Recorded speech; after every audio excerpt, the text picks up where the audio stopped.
hour. Ring and the Neighbors app are partnering with a nonprofit to provide Utah customers with real-time wildfire alerts. KSL News Radio's Don Brinkerhoff joins me live. Don?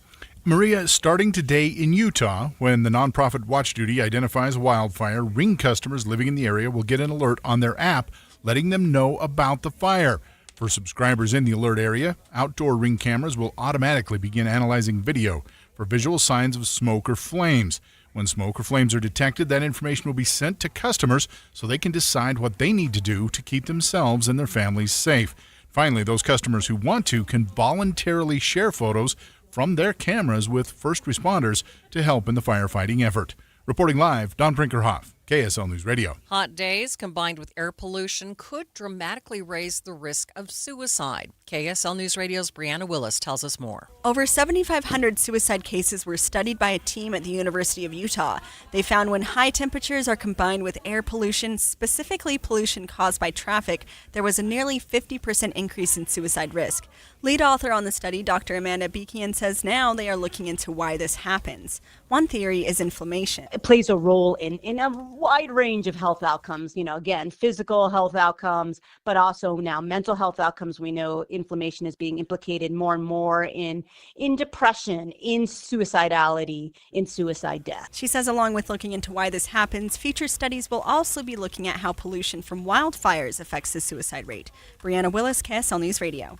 Utahns are worried about the water levels of the Great Salt Lake, and most say they are willing to do something about it. A Deseret News poll found 80% of Utahns are willing, and the most common ways to do so include washing their car less frequently, taking a shorter shower, and watering their lawns less. Southern Utah water managers are urging people to use less water, especially when it comes to watering lawns and landscapes. Washington County Water Conservancy District tells the St. George News they typically see water usage start surging around this time of the spring. The Kaibab National Forest just south of the Utah border will be doing some prescribed burns starting today. The fire units are looking to burn about 6,100 acres in the Jacob Lake vicinity. The area will be closed for several days during the burn. Smoke will be visible from Kanab.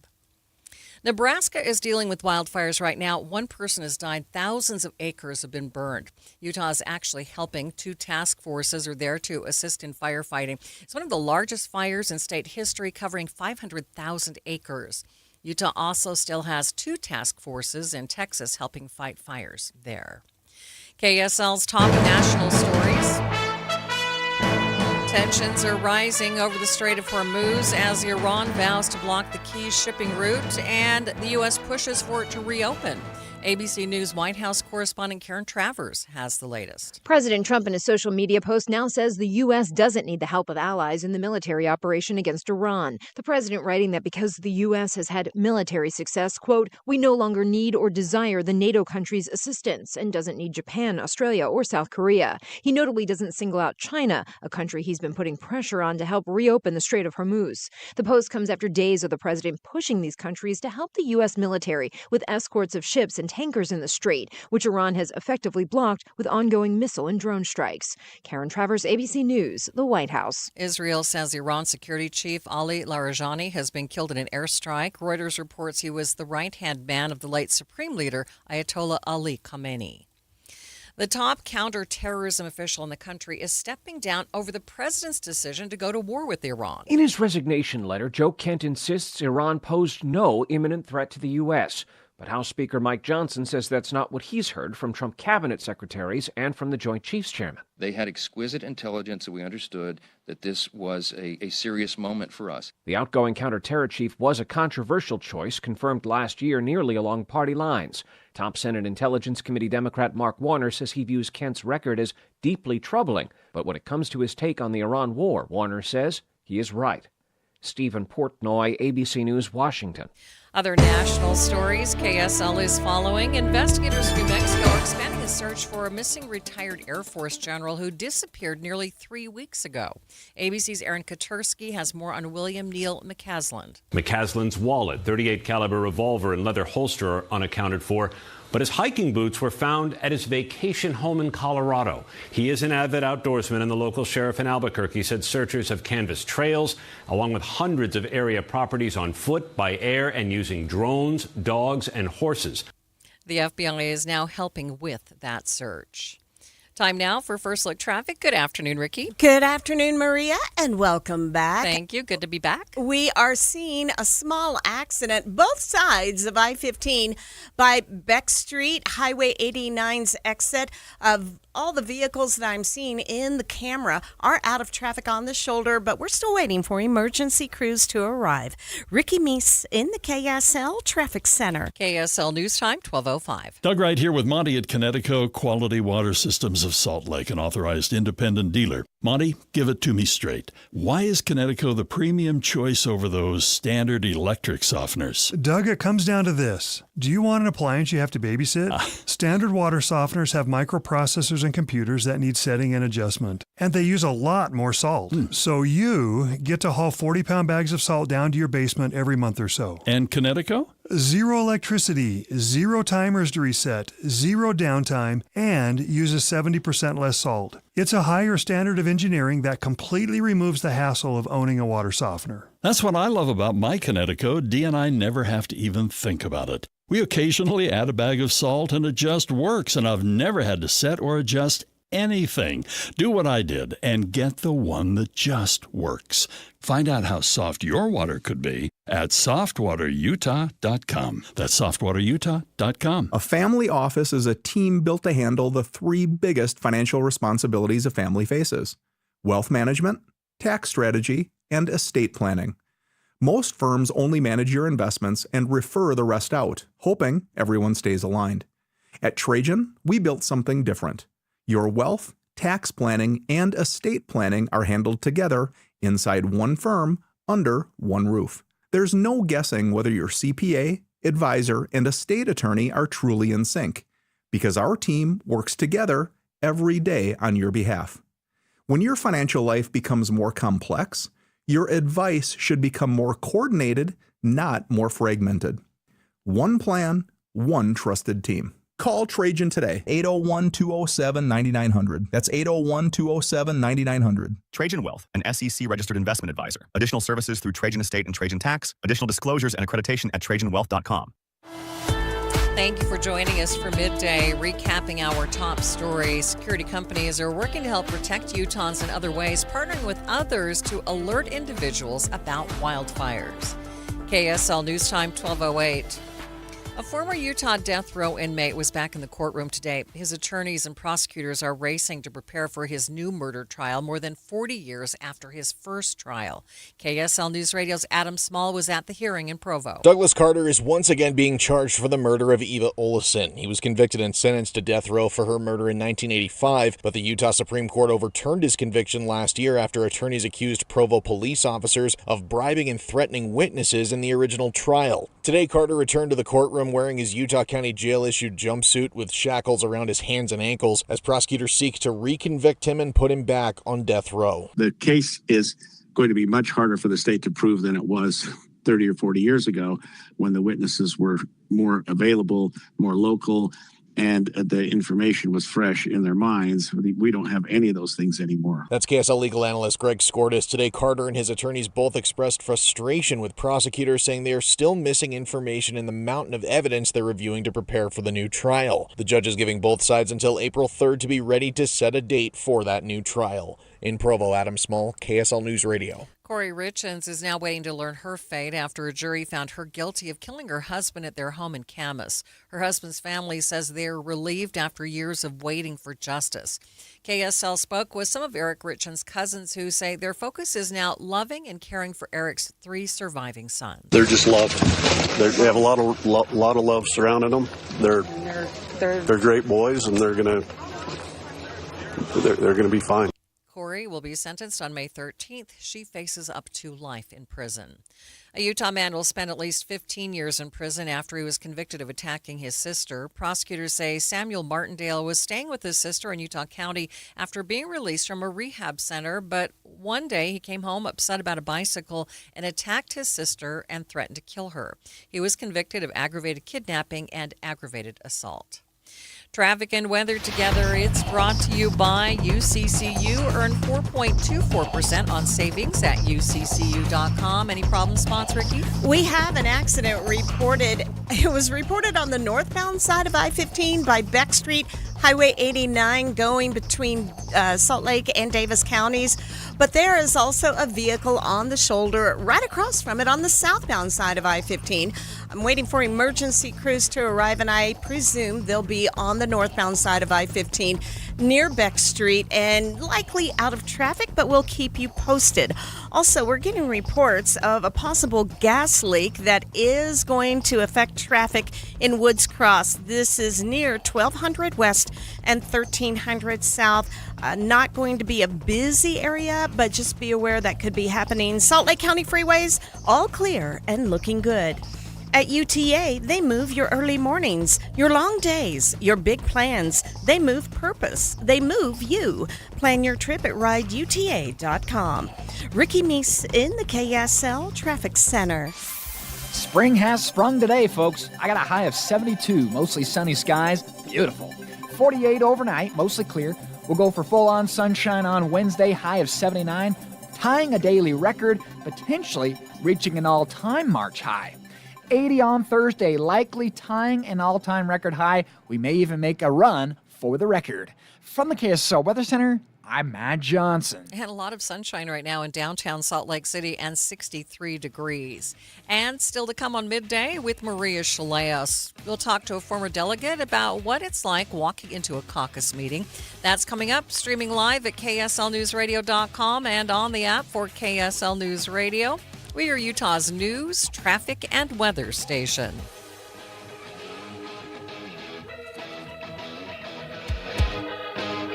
You know, for a lot of folks, it's not just about losing the weight. It's about keeping that weight off once you have lost it. In fact, the number one concern of people that are looking to start a weight loss program isn't losing it, but it's gaining that weight back later.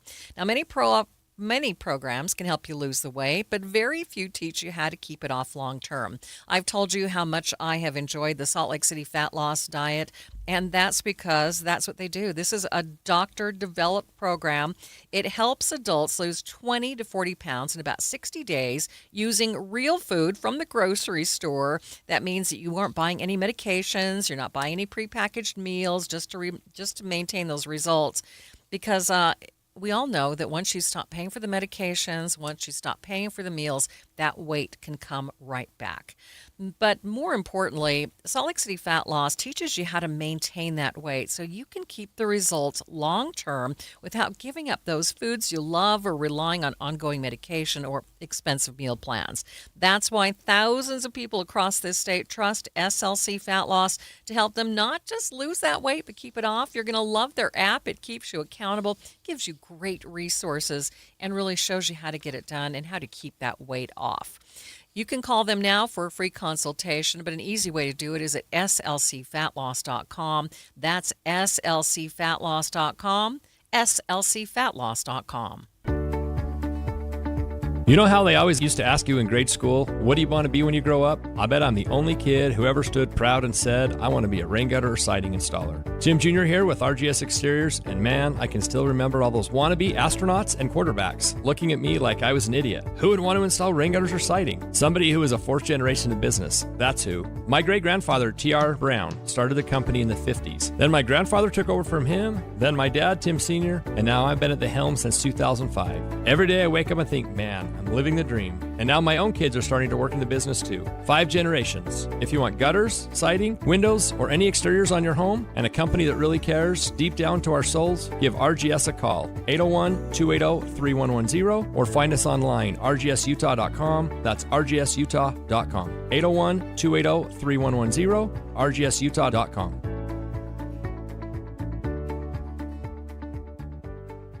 High five! Up top! Dave's company just got the 5-year price lock guarantee from Comcast Business. Yeah! It's 5 years of gig speed internet, advanced security, and a great rate that won't change. All from the company with 99.9% network reliability. Heck yeah! He hasn't given this many high fives since Deborah brought in her famous banana bread. Yes! The Comcast Business 5-year price lock guarantee. Powering 5 years of savings powering possibilities. And it's hurting, but I am not stopping. For a limited time, now through March 29th, switch to Comcast Business to lock in your rate for 5 years and get a $500 prepaid card on a qualifying gig bundle. Or ask how to get started with 150 megabit internet and Security Edge for $59.99 a month for 12 months with a 2-year agreement. Don't wait. Call today. Restrictions apply. New customers only. 1-year contract required for guaranteed rate. Paperless billing and automatic payments with bank account required. 5-year pricing applies to monthly service charge excluding taxes and fees.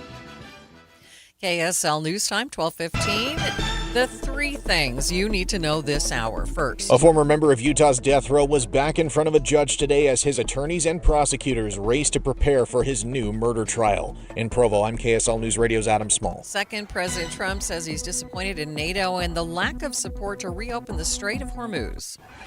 Third, traffic and weather together, Ricky. A delay-free drive on all the Valley freeways. Our main secondaries in good shape. One accident reported northbound I-15 near Beck Street as you're trying to get into Davis County, but it's out of traffic on the shoulder. Ricky Meese in the KSL Traffic Center. Warming things up today with highs in the low 70s, but record warmth likely tomorrow. I'm Matt Johnson. 63 degrees at the KSL Common Spirit Health Studios. Time now for KSL's top national stories.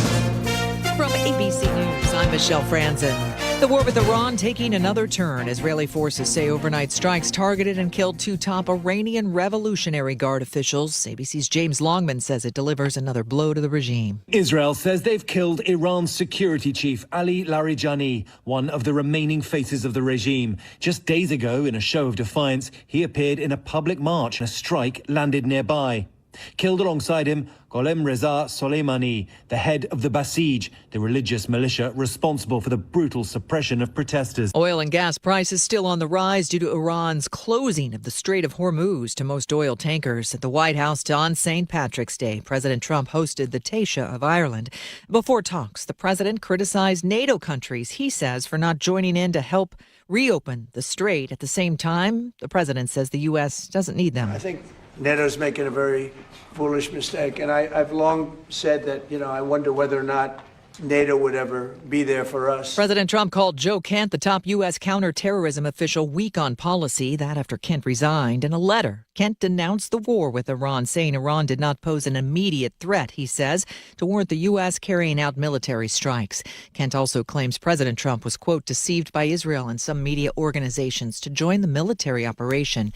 ABC's Louis Martinez says it marks a significant development in the Trump administration. The fact that you have Joe Kent now offering his resignation is a strong indication of the division within the administration, potentially, of how the war is being carried out, and whether this goes against President Trump's campaign promises not to initiate a war and to end all endless wars. New York City celebrating St. Patrick's Day with its annual St. Patrick's Day Parade. Bagpipes, along with marchers, making their way down Manhattan's Fifth Avenue. You're listening to ABC News. Time now for the KSL In-Depth. Utah voters will meet tonight to discuss and elect delegates. Taylor Morgan has been a delegate before, and he joins me now live. Taylor, thanks for being with me. Hi, Maria. Thank you for having me. Hey, describe for folks, if they've never been to a caucus, what it's like. Well, Maria, despite what your listeners may have heard, it's actually a really good time. It can be a lot of fun. Caucus meetings are held once every 2 years.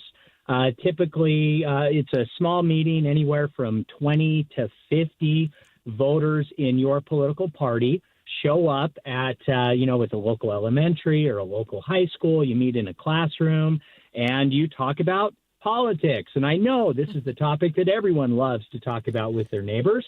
And I obviously say that with kind of tongue in cheek, but in all honesty, it's a really good opportunity to get together with your neighbors and with folks, meet new people, have an honest conversation about politics, your party's platform. And then, most importantly, this is when and where the party elects precinct officers, precinct chair, precinct vice chair, secretary, treasurer, and also party delegates to go and represent the precinct at county convention and state convention, where delegates will vote for candidates to become party nominees.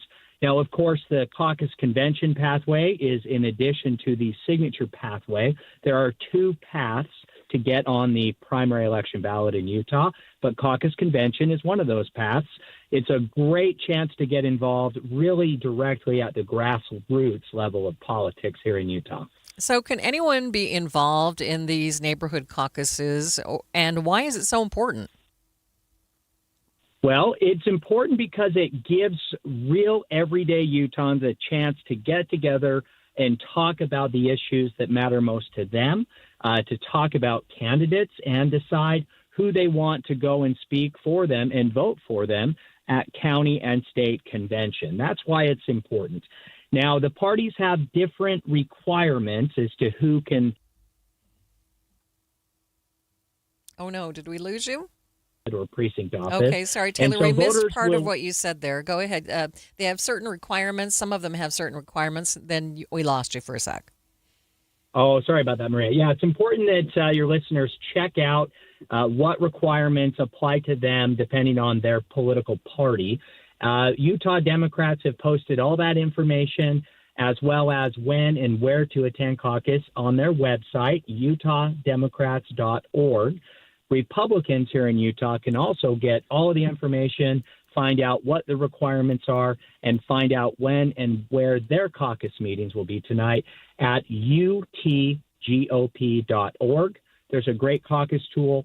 Both parties allow voters to pre-register for caucus if you meet the requirements.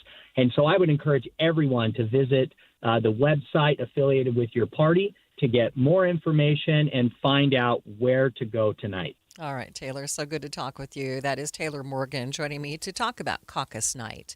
Let's get you up to date with traffic and weather. It's brought to you by UCCU. Build smart, save big with construction loans at UCCU. Here's Ricky Meese. We do have a new accident. It's in the heart of the valley northbound on I-15. About a mile prior to 6 North, and it looks like all vehicles are out of traffic. Plus, further north on northbound I-15, an earlier crash called out near Beck Street, approaching the I-215 junction, the north interchange. It's out of traffic on the shoulder as well. So we're still looking at good speeds on all the valley freeways in Salt Lake County. One spot of slowing at times, and it's southbound I-15 in Kaysville to Farmington. That is due to road work. Looking to connect your kids with nature? Flower gardening is hands-on, time together, and memories. Olson's Greenhouse offers perfect plants for families to grow together. For porches, patios, beds, or containers, visit Olson's at ogg.com. Ricky Meese in the KSL Traffic Center. KSL 7-day forecast. We are right on the doorstep of an historic heat wave. 72 today, mostly sunny skies. I'm jumping to 79 on Wednesday, folks. That's a daily record and could potentially make a run for the all-time high. More confidence on that on Thursday, 80 degrees. That'll be our earliest ever. Friday, 82, sunshine, blazing hot for March standards. We'll go to 80 degrees on Saturday, mostly sunny. We finally see a reprieve from the heat on Sunday, 73, partly cloudy. We're down to 71, partly cloudy on Monday, but still more than 10 above the normal. From the KSL Weather Center, I'm Matt Johnson. And it's sunny and 64 degrees in downtown Salt Lake City. The 7-day forecast is brought to you by Performance Automotive Bountiful. Quick check of the markets. Markets in the green today. Complete update of your money news is coming up next.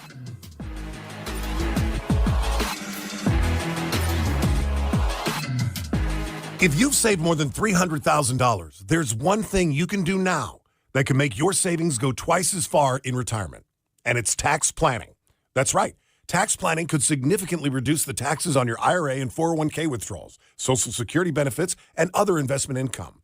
Find out how much money you could save with a free retirement tax savings analysis from the good people at Boss Retirement Solutions. To schedule your free analysis, call 801-896-9622. Tax planning for retirement could reduce your taxes not just for 1 year, but for the rest of your life. And the savings could be six figures. Let's find out how much money you could save. Call 801-896-9622. 801-896-9622. For informational purposes only, actual results may vary. No statement contained herein shall constitute tax, legal, or investment advice. Advisory services offered through Boss Retirement Advisors and SEC registered investment advisor. Insurance products and services offered through Boss Retirement Solutions. I was in foot pain for 20 years, trying to give it relief, buying all these different insoles. Drugstore insoles, custom insoles. I spent thousands of dollars. I bought all these products, and not a single one worked. I really, truly needed to have relief in my feet. And the Good Feet arch supports were what gave me the relief I needed. For over 20 years, we've been helping people like Teresa actually live the life they love without their feet getting in the way. They wanted to make sure that I got something that my feet felt good in, not somebody else's feet. I love the fact that I can wear these arch supports in all my shoes. I have boots, I have cowboy boots, I have running shoes, I have walking shoes, I have flat shoes, I have heels. It makes me so happy. If you ask my husband, he will crack up because there is no store I would rather go in than a shoe store. I'm Teresa, and that's my Good Feet story. See what we can do for you with a free personalized arch support fitting at the Good Feet store. We have locations in Farmington, Riverton, and Sandy. Why'd I go to the doctor? Working on the farm, my heart kept skipping a beat. I didn't think much of it, but my daughters made me get checked out. Turns out I have atrial fibrillation, which increases the risk of stroke about 5 times. Symptoms like irregular heartbeat, heart racing, chest pain, shortness of breath, fatigue, or lightheadedness can come and go. But if it's AFib, the risk of stroke remains. If you have symptoms, contact a doctor. I'm so glad I did. Visit notimetowait.com. Sponsored by Bristol-Myers Squibb and Pfizer. I know that hiring can be challenging. You need someone to match your role perfectly. Well, now you can meet them fast on ZipRecruiter. Build your team, build it sooner. Meet your match on ZipRecruiter. Just head to ZipRecruiter.com/free right now to try it for free. That's ZipRecruiter.com/free. Meet your match on ZipRecruiter. Try it free. Any Hour Services free furnace sale is going on right now. If you haven't scheduled your free estimate yet, do it now. Call Any Hour Services today or schedule online at anyhourservices.com. The man behind an 80s radio classic is lending his song and its phone number to a cancer support hotline. Everybody knows that song. It's the number 3 password in the world. Tommy Two-Tone is putting Jenny's number to good use. Anyone who calls the cancer support community at CSC 867-5309 will get support, information, and personalized guidance. I don't know why it resonates so well. I figured it would be here for 6 months and then everybody be into the 70s or the 90s. Lead singer Tommy Heath swears there was a real Jenny. That was her parents' number, and he still speaks with her. Wayne Cabot, ABC News. Watching Utah's money markets, major markets are trying to hold on to their gains today. The Dow right now up by 81 points, sitting at 47,027. S&P up by 21 and the NASDAQ up by 103 points. That's about 0.5%. The self-storage business is looking at a major change. Public Storage is buying National Storage Affiliates in an all-stock deal worth $10.5 billion. That means it will own 327 million square feet of storage with almost 4,600 locations. Coca-Cola is hoping to create some excitement and make some extra money by releasing an exclusive soda in Walmart stores across the country. The company will be releasing Mango Citrus Sprite. It comes after the success of another limited release, the Sprite Strawberry Kiwi Flower. Some of the most meaningful jewelry you own isn't new. It's inherited. A ring from a grandmother. A necklace tucked away in a drawer. Pieces full of memories, but no longer your style. Duke's Jeweler specializes in reimagining family heirlooms into custom pieces you'll actually wear and love. Duke's on-site jewelers and designers work with you one-on-one to honor the original story while creating something fresh, modern, and uniquely yours. From resetting diamonds into new engagement rings to transforming multiple heirloom pieces into one stunning design, every project is crafted with care, precision, and intention. Don't let meaningful jewelry sit unused. Let it live on beautifully. Visit Duke's Jewelers on Main Street in Springville or online at dukesjewelers.com. Duke's Jewelers, where old stories become new treasures. dukesjewelers.com. Rev up your weekend. Join KSL News Radio's Andy Farnsworth this Friday, 3 to 5 at the Utah RV Spring Show at Mountain America Expo Center. Tickets at utahRVSupershow.com. Traffic and weather together. It's brought to you by UCCU. Build smart, save big. UCCU, love where you bank. Here's Ricky Meese. Emergency crews have arrived on the scene of this crash northbound I-15. It's near the downtown area. In fact, about a mile prior to 6 North, everybody is out of traffic on the shoulder. And so all of your Salt Lake County freeways seeing good speeds. A spot of slowing on southbound I-15 in Davis County near Burton Lane going from Kaysville to Farmington. That is due to lane restrictions in the construction zone. If your roof needs repair or replacement, do it now during S&S Roofing's huge spring sale.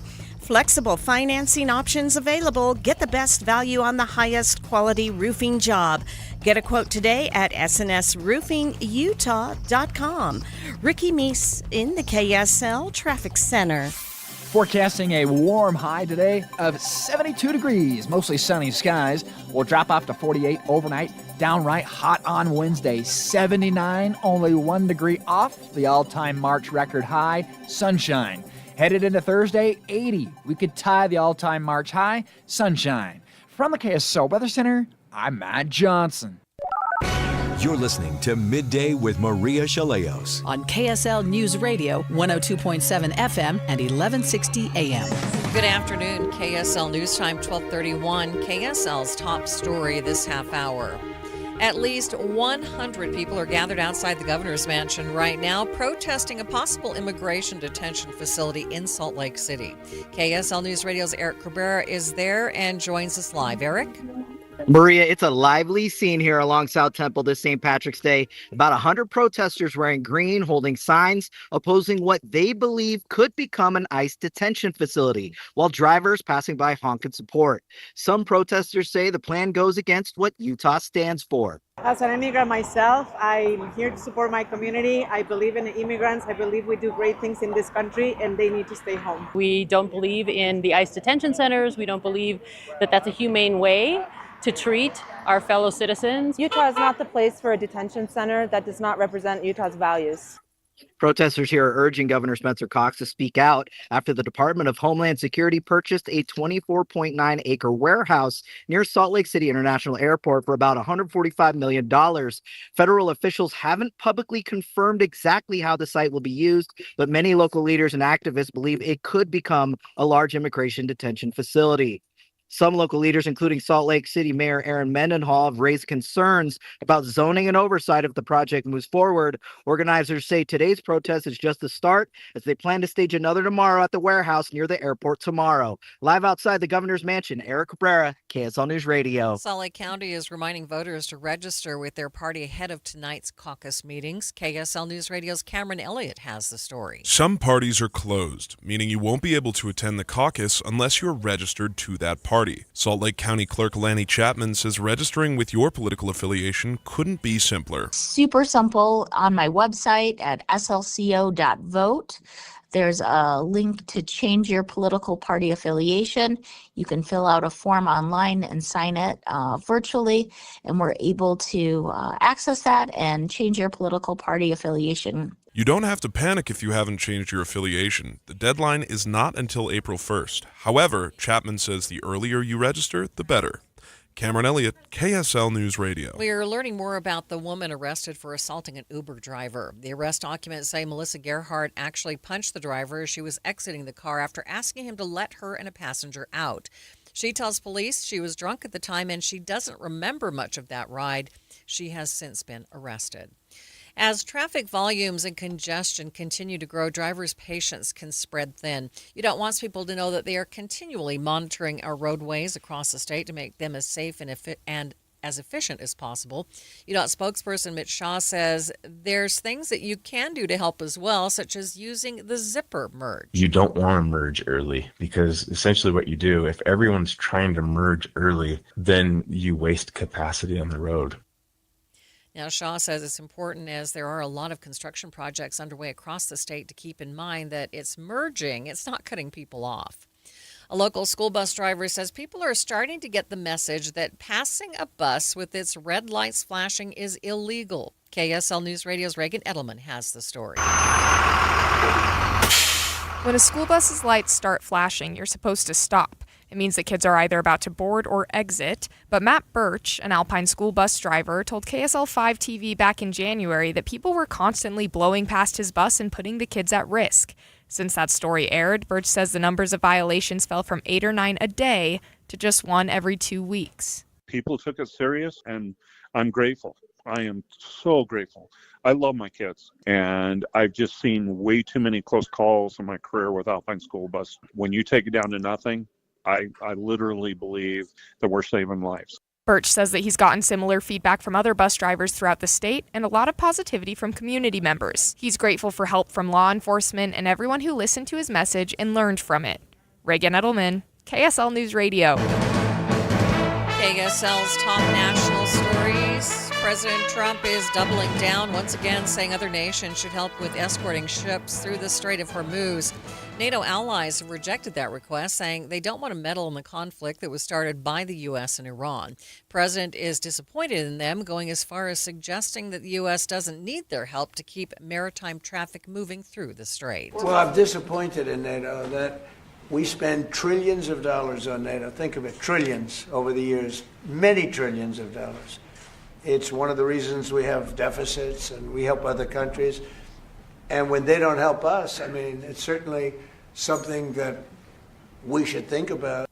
The president says it may be time to rethink the U.S. relationship with NATO. If the U.S. were to leave NATO, it would be a formal process and not something that can be decided just by the U.S. When you talk about what's happening now in the Middle East with this scenario, this is in a scenario where, again, it's not a NATO issue.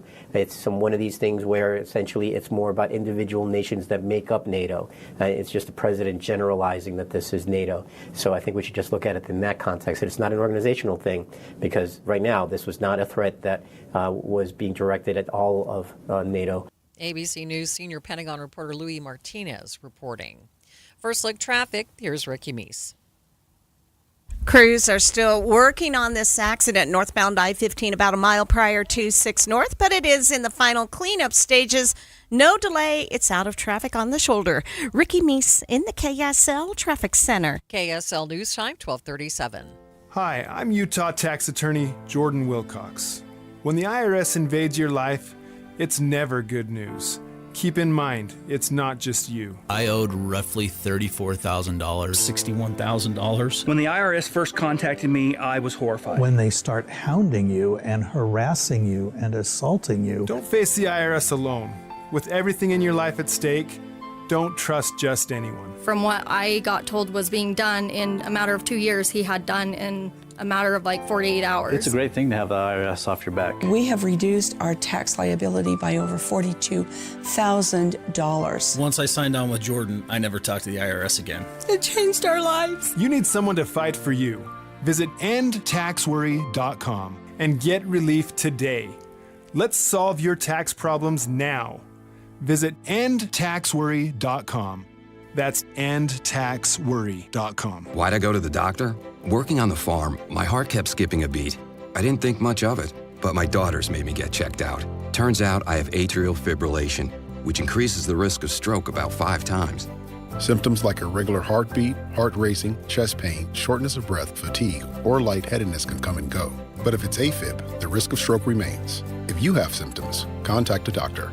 I'm so glad I did.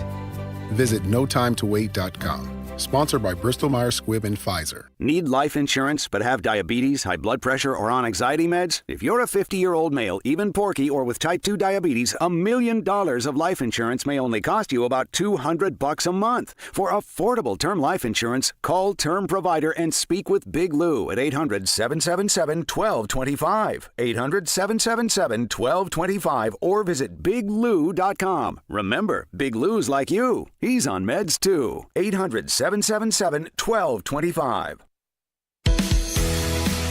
Thank you for joining us for Midday. Recapping our top story this half hour, protesters are gathering in front of the governor's mansion discussing the DHS's purchase of a warehouse in Salt Lake City. KSL News Time 1238. People around the world are increasingly turning to AI for everyday advice on everything from cooking to where to go on vacation. But there's also a trend among young adults using chatbots for friendship or even romantic relationships. The one common thread across all of them has been loneliness. That they all talk about how modern young adulthood is so isolating. BYU professor Brian Willoughby is an international expert in couple and marital relationships and has been studying AI relationships. He says people find it easy to connect with chatbots because they're designed to tell you what you want to hear without conflict or fighting. We will go in depth on AI, coming up at 12:45. A set of quintuplets are serving their mission for the Church of Jesus Christ of Latter-day Saints at the same time. KSL News Radio's Alexandria Bonilla reports. Cadence, Ryder, Cassidy, Rustin, and Kindle were born on July 31st, 2007, even making waves back then. Their mother, Rochelle Wilkinson, and the children broke the national record in the U.S. for the collective birth weight of quintuplets at 21 pounds, 7.2 ounces. Now, 3 of the 5 kids have already started serving their missions, and the other 2 are slated to start in the summer. They spoke to Church News, saying the simultaneous missionary work is a powerful experience. Rochelle says it's crazy to think her kids will be all over the world, from San Jose, California, to Seoul, South Korea, and even Milan, Italy. But she is excited, saying it has strengthened their testimonies and has helped them build confidence in themselves. Alexandria Bonilla, KSL News Radio. The Church of Jesus Christ of Latter-day Saints will be breaking tradition and will host tours of its renovated Salt Lake Temple all 7 days a week. The tours will start in 2027 and will last for 6 months. Each tour should be about an hour. Traffic and weather together. It's brought to you by UCCU. Earn 4.24% on savings at UCCU.com. Here's Ricky Meese. The crash that we had northbound to I-15 about a mile prior to 6 North pretty much cleaned up. Couple of vehicles still left over to the right shoulder out of traffic. One is a trooper. So that is not going to be an issue for drivers going between Salt Lake and Davis counties. On southbound I-15, just a little spot of slowing in the roadwork zone, and this is in Kaysville on the way to Farmington, southbound I-15, where we do have a lane restriction. And that's it. Pretty quiet on all the rest of your valley freeways in Salt Lake County. And for Utah County drivers, southbound I-15, a little busy going from Orem towards Provo.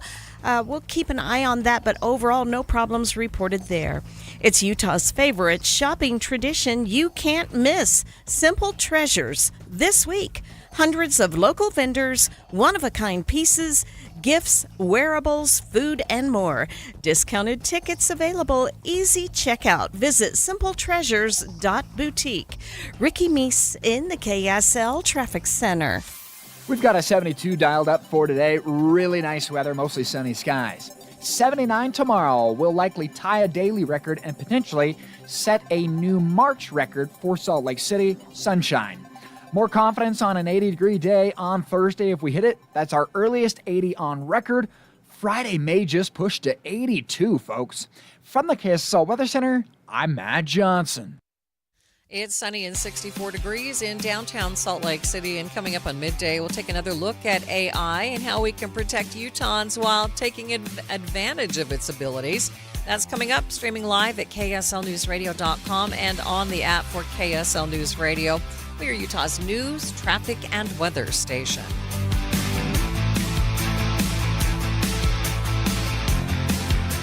Hi, this is Derek Overstreet, president of the New Millennium Group and co-host of Stop Working, Start Living with KSL News Radio. Can you imagine what your life would be like if you could retire 3 to 5 years earlier than you thought possible? The things you could do, the loved ones you could spend time with, the memories that you could create. That's what our team at the New Millennium Group does. We'll walk you through the entire process every step of the way. If you'd like to get a copy of the 5-step proprietary plan that will help you retire 3 to 5 years sooner than you thought possible, give us a shout right now.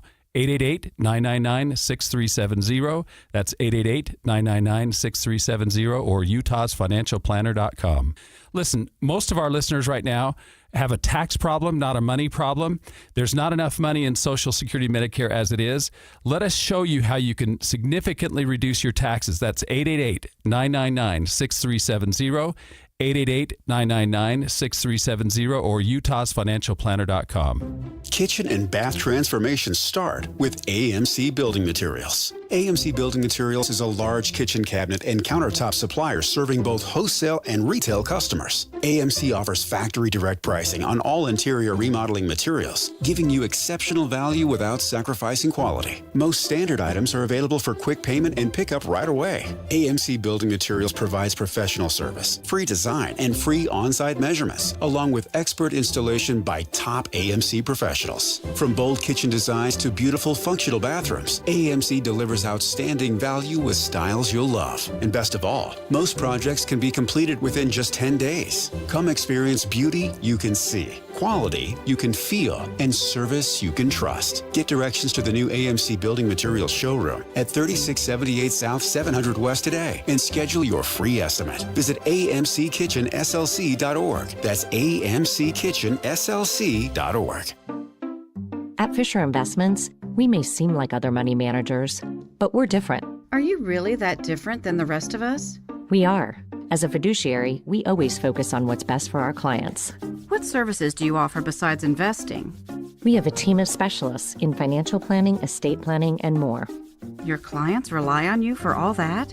Yes, we ensure clients receive unparalleled service at every step of the relationship. Okay, but you still sell commission-based products, right? No, because we believe that's a conflict of interest. We prioritize service over sales goals. So, then how do your fees work? We have a simple and transparent fee that's a percentage of our clients' portfolios. So we do better when our clients do better. Wow, we're more different than I thought. At Fisher Investments, we're clearly different. Learn more at fisherinvestments.com. Investing in securities involves the risk of loss.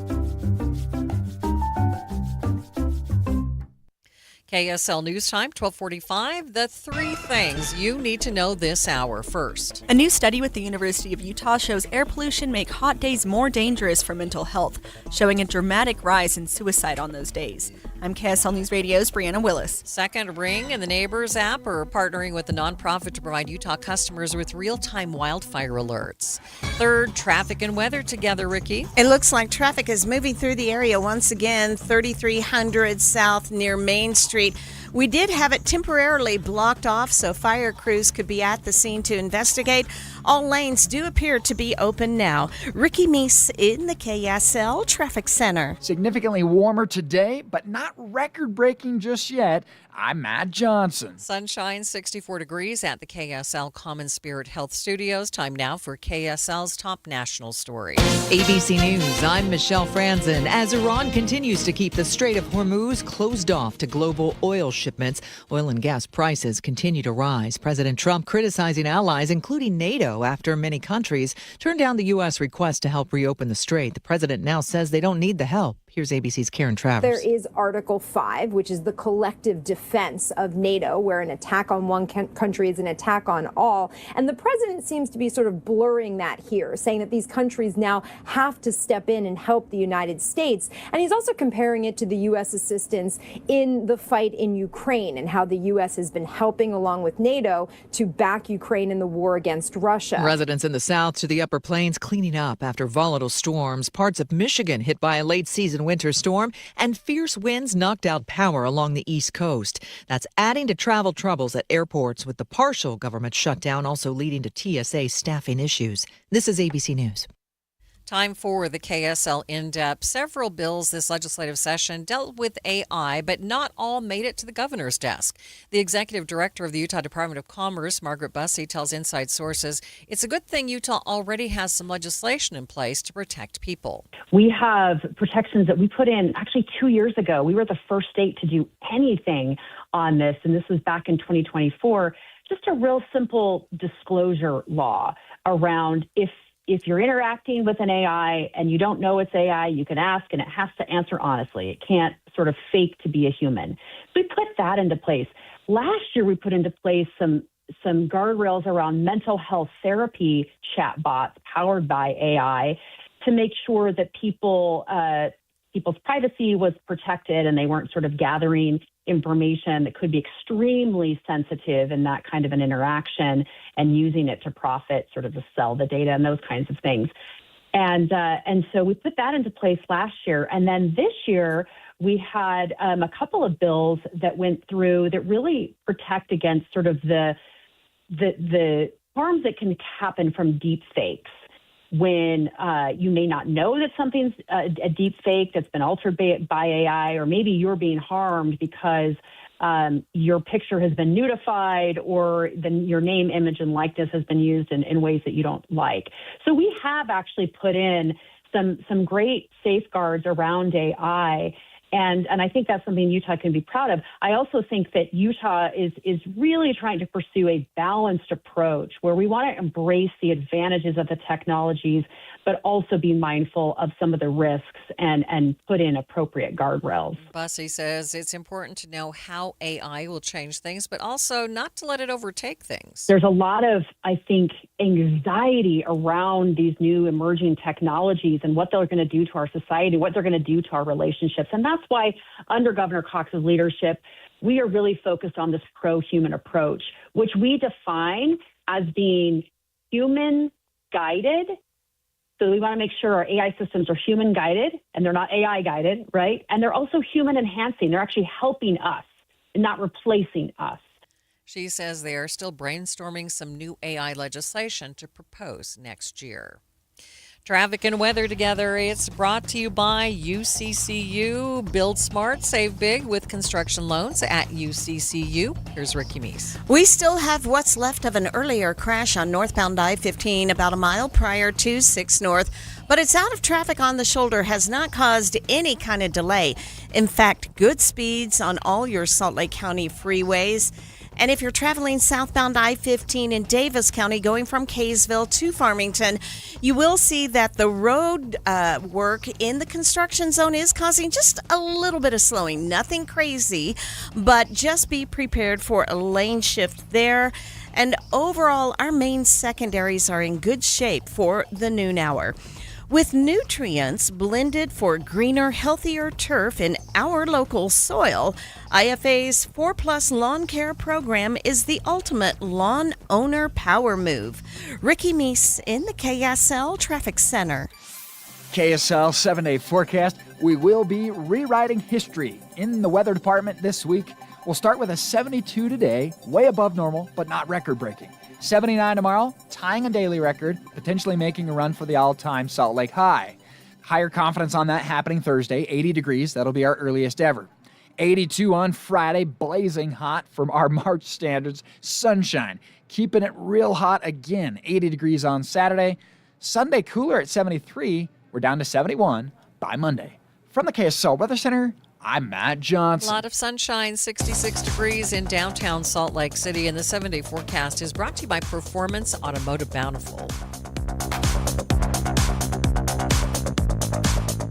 Many people worry they're not making the right investment choices inside their 401ks. Did you know that you might have a little-known opportunity to add some additional investment choices to your 401k and get the help and recommendations you've been looking for? This exciting feature is called a self-directed brokerage window. And the best part? The money still stays within your 401k. Learn how the trusted advisors at Capital Wealth may be able to expand your investment portfolio.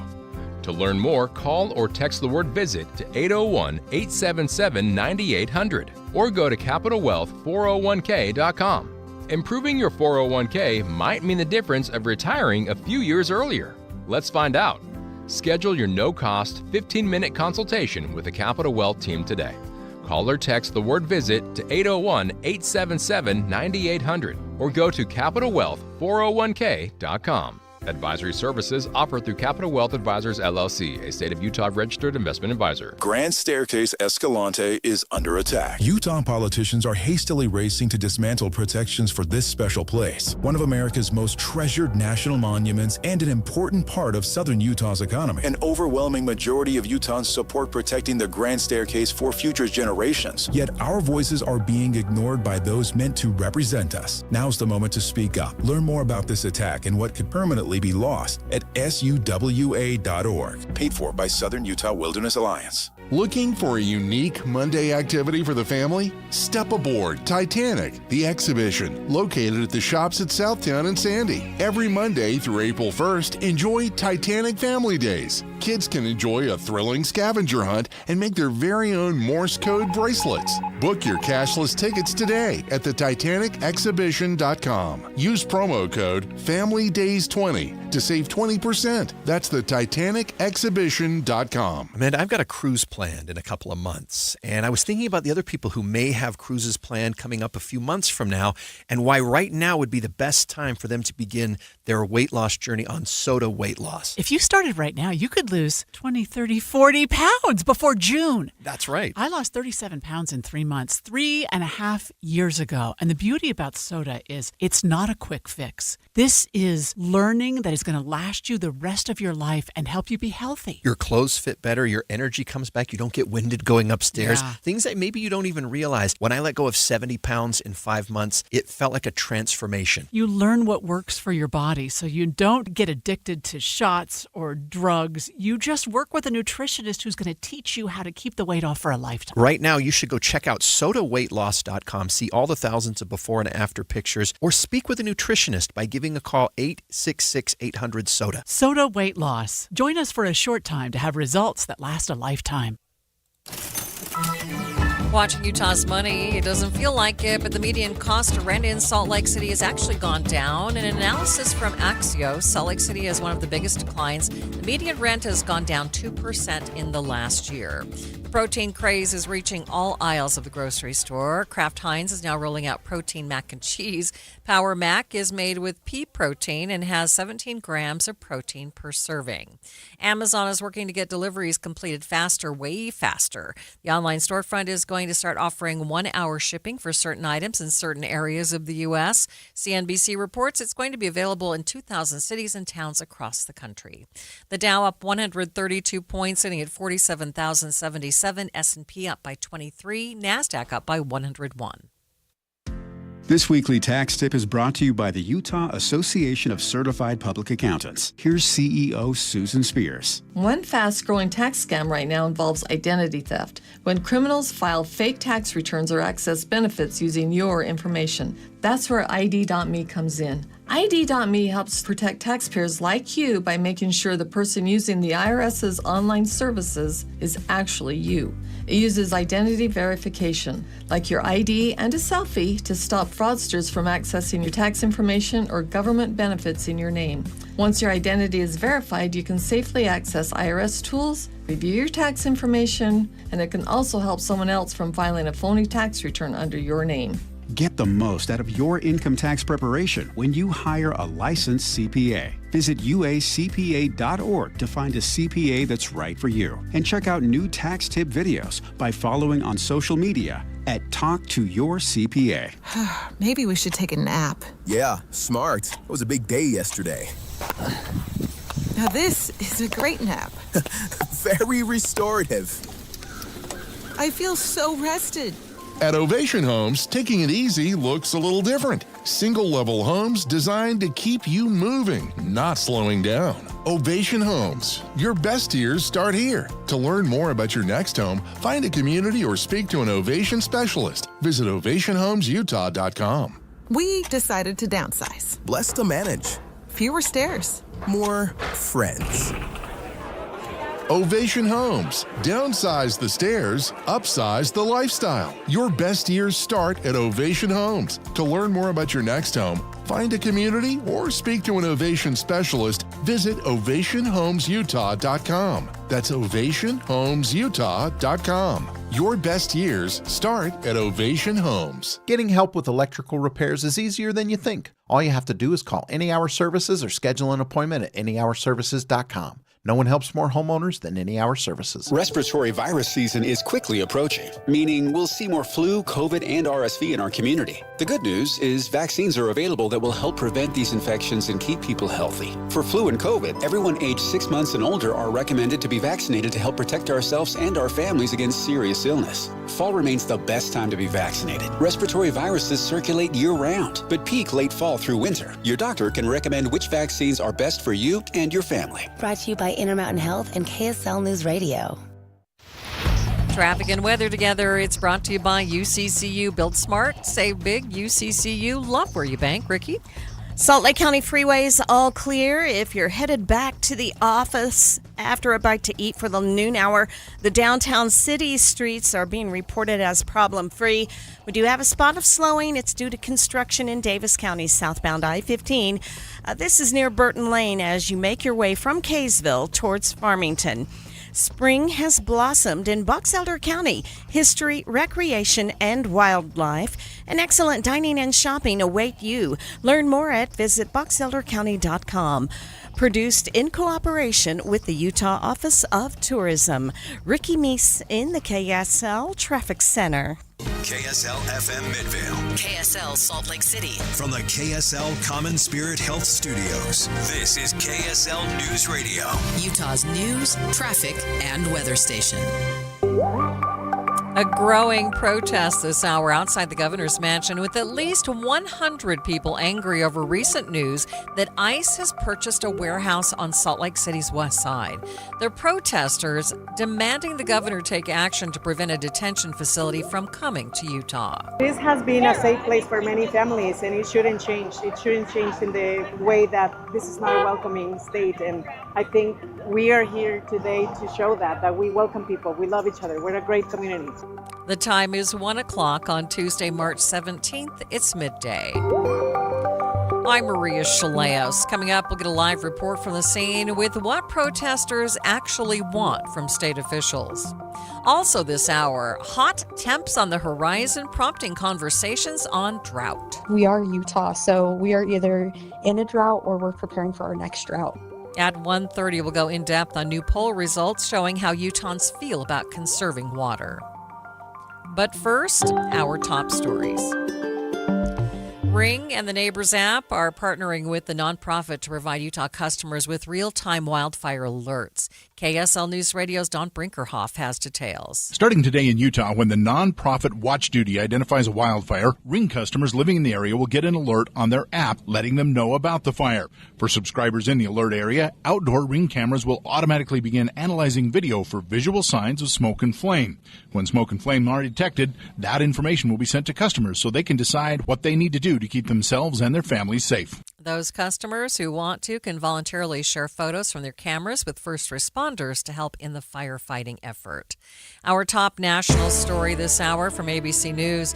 Israel says overnight strikes have killed 2 senior Iranian officials. One of them heads a militia within the Revolutionary Guard, and the other is one of the highest-ranking officials in Iran. Ali Larijani was one of Iran's most powerful surviving officials, head of its Supreme National Security Council. Although Ayatollah Khamenei's son had been named leader after his death, it was Larijani who was believed to be one of the key figures actually running the country. Israel has claimed he is now dead. Iran has not confirmed that yet.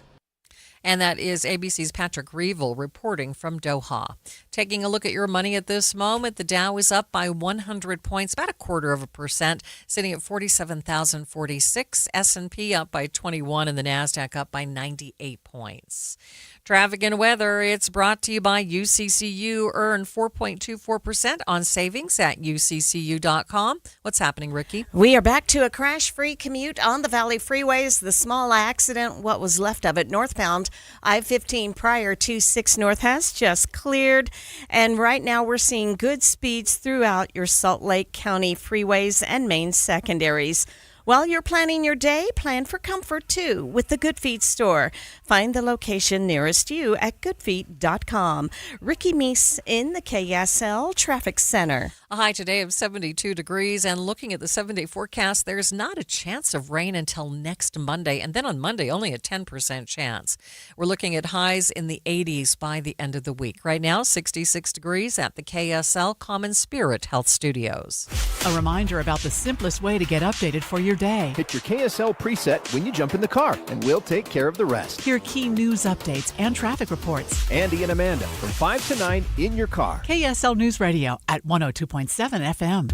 Gear up for adventure at the Utah RV Super Show. Whether you're outfitting a new rig or upgrading your current setup, you'll find awnings, hitches, solar panels, camping gear, and more. Shop top brands, talk with experts, and explore the latest 2026 RV models all under one roof. The Utah RV Super Show takes over the Mountain America Expo Center Thursday, March 19th through Sunday, March 22nd. Learn more at UtahRVSupershow.com. That's UtahRVSupershow.com. Only one type of burger. For every pallet. Fries are extra. Large in size. We've got the shakes. Going over the brim. Hey, this is Chris from JCW's. Put a positive, delicious spin on your day at any one of our 5 locations. In Lehigh, American Fork, Provo, South Jordan, or Harriman. JCW's, quality and a lot of it. If you've saved more than $300,000, there's one thing you can do now that can make your savings go twice as far in retirement. And it's tax planning. That's right. Tax planning could significantly reduce the taxes on your IRA and 401k withdrawals, Social Security benefits, and other investment income. Find out how much money you could save with a free retirement tax savings analysis from the good people at Boss Retirement Solutions. To schedule your free analysis, call 801-896-9622. Tax planning for retirement could reduce your taxes not just for 1 year, but for the rest of your life. And the savings could be 6 figures. Let's find out how much money you could save. Call 801-896-9622. 801-896-9622. For informational purposes only, actual results may vary. No statement contained herein shall constitute tax, legal, or investment advice. Advisory services offered through Boss Retirement Advisors, an SEC registered investment advisor. Insurance products and services offered through Boss Retirement Solutions. Thanks for tuning into Midday. I'm Maria Shilaos. This hour, a growing protest outside the governor's mansion in downtown Salt Lake City, with at least 100 people demanding that the governor stop the Department of Homeland Security from putting in an ICE detention facility here. KSL News Radio's Eric Cabrera is on the scene at the corner of South Temple and G Street. He joins me live with an update. So, Eric, what are you seeing now? Maria, it had a bit of a St. Patrick's Day theme to it. Many of the 100 people gathered outside the mansion were wearing green, holding signs opposing detention centers. And as they lined South Temple, drivers passing by were honking in support. Organizers called the demonstration Drive Out the Snakes, tying the holiday symbolism to their opposition to what they believe could become an ICE detention facility on the city's west side. One of the protesters I spoke with was Emmy Gardner with Holy Cross Ministries, who says the message today was about dignity and concern over how the project came together. On St. Patrick's Day of all days, we are just trying to kick out the snakes and using St. Patrick and his efforts in Ireland to do that, to just say we don't believe in the ICE detention centers. We don't believe that that's a humane way to treat our fellow citizens. We believe that everyone deserves dignity, right? And that we should respect all humanity. I know you said that the inhumane aspect of it. Right. Is that what worries you, and anything else that worries you about having a facility like that here in our city? Well, multiple things worry me. The reality of how this happened without any public input. Have they done a valid environmental assessment? We're already dealing with issues related to water and the wetlands and what's going to happen in relation to that. I mean, we have to look at that in the context of not only the inhumaneness of basically creating another concentration camp here in Utah, but the reality of, can we sustain that? Eric, give us a little more background for those just joining us on exactly what sparked these protests. Absolutely. So this comes after the Department of Homeland Security purchased a large warehouse property near Salt Lake City International Airport. They say for the tune of $145 million. Federal officials have not publicly confirmed exactly how the site will be used, but activists and several local leaders believe it could become a large immigration detention facility, which is why protests like today's are happening. And we're also hearing some concern from local leaders about this as well, right? Yeah, exactly. So Salt Lake City Mayor Mendenhall, for example, has already raised questions about whether a warehouse facility like that would even fit existing zoning and infrastructure. There are also questions about oversight since the purchase happened at the federal level. The city doesn't necessarily have direct control over what happens there. Okay. Have you heard from the governor yet? No, so we've reached out to the governor's office. We have not heard back yet. I will say, though, organizers say this is just the start. They've already scheduled another one tomorrow near the warehouse property itself on the west side. And once again, like I said, they're urging Governor Spencer Cox and other state leaders to weigh in as more details about the project emerge. All right. Thanks so much, Eric. That is KSL News Radio's Eric Cabrera joining me live from a protest outside of the governor's mansion. We heard from several Republicans responding to the warehouse purchase, including Senator John Curtis. He says local officials should have been included in the discussions to buy the building. He voiced concern about the process to secure the facility, but didn't comment on whether or not Utah should host an ICE detention center. State Representative Matt McPherson told Midday on Friday that he thinks the facility will be a boost for public safety in the area. We will continue to track the protests today and the developments surrounding the potential developing of a detention facility here. Updates on air and online at kslnewsradio.com. A man who spent decades on Utah's death row but is no longer facing the death penalty, was back in front of a judge today.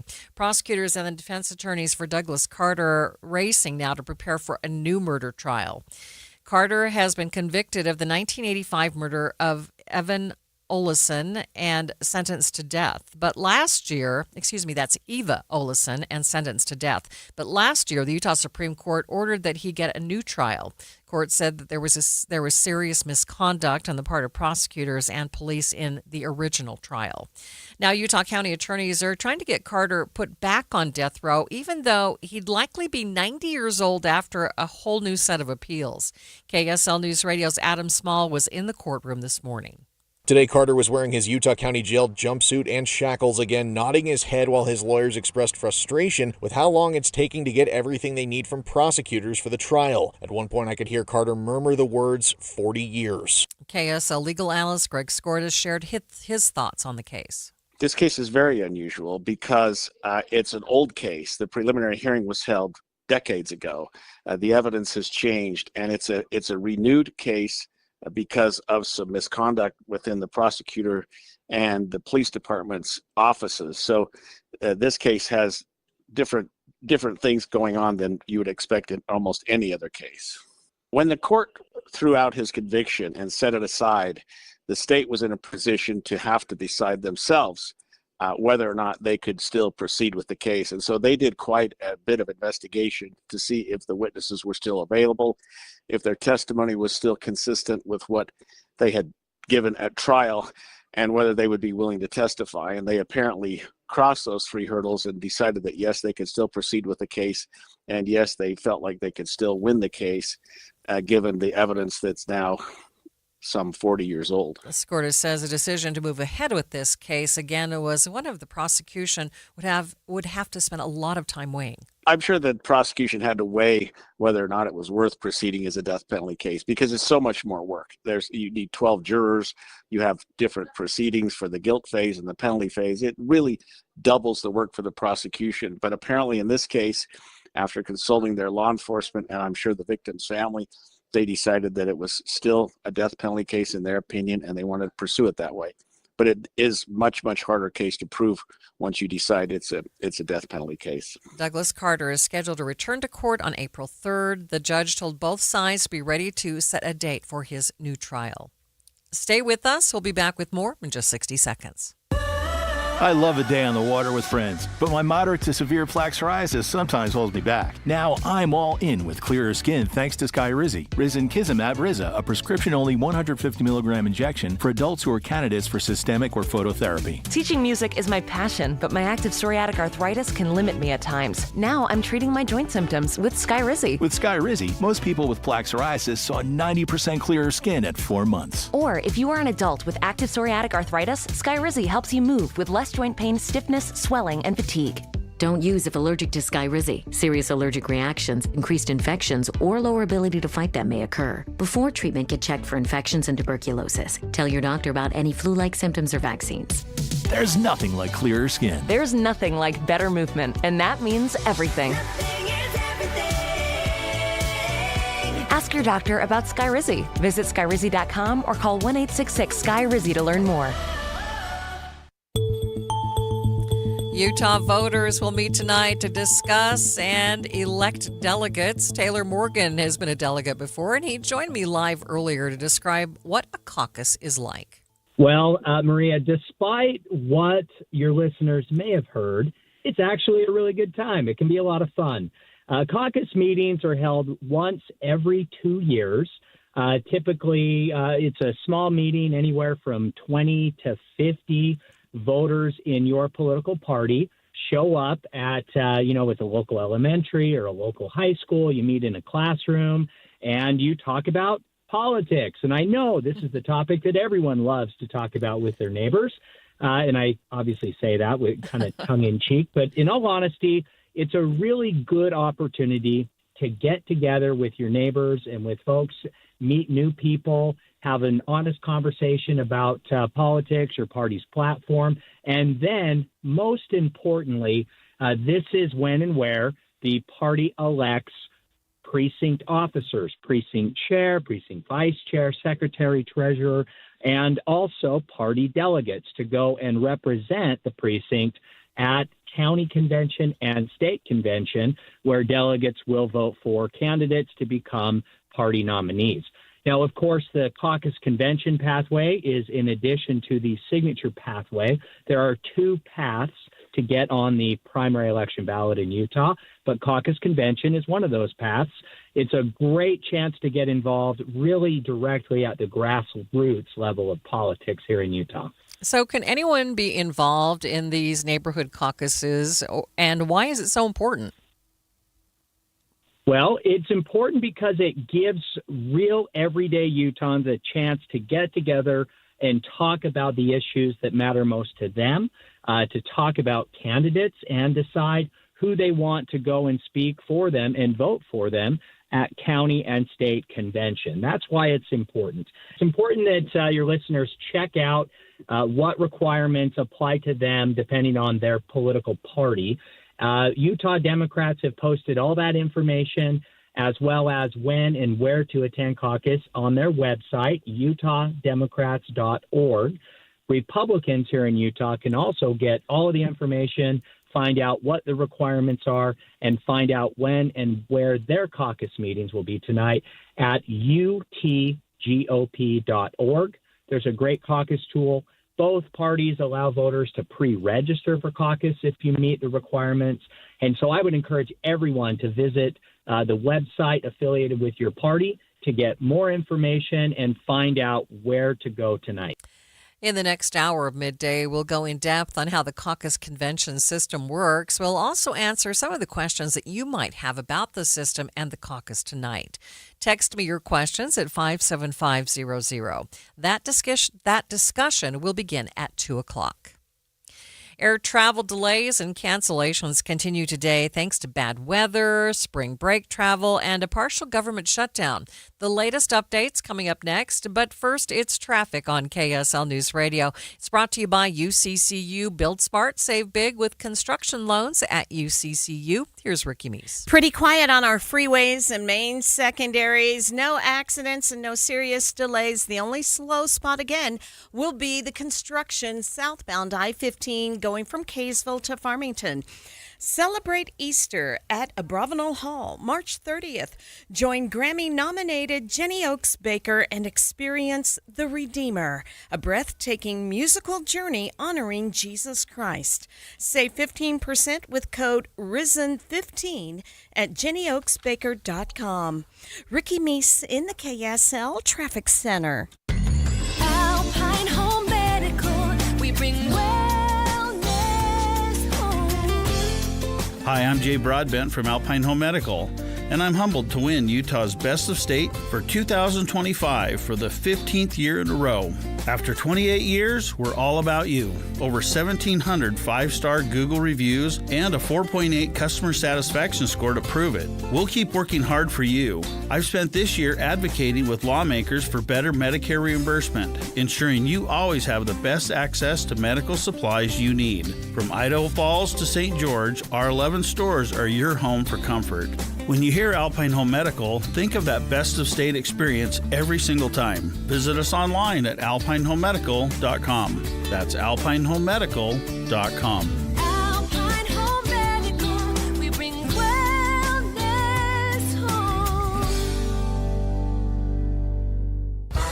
Listen, parents, I've seen your search history. How to survive spring break without totally losing my mind. Take a deep breath because I'm about to make this so easy. This is Julie from the Visitors Bureau in Logan. Step 1.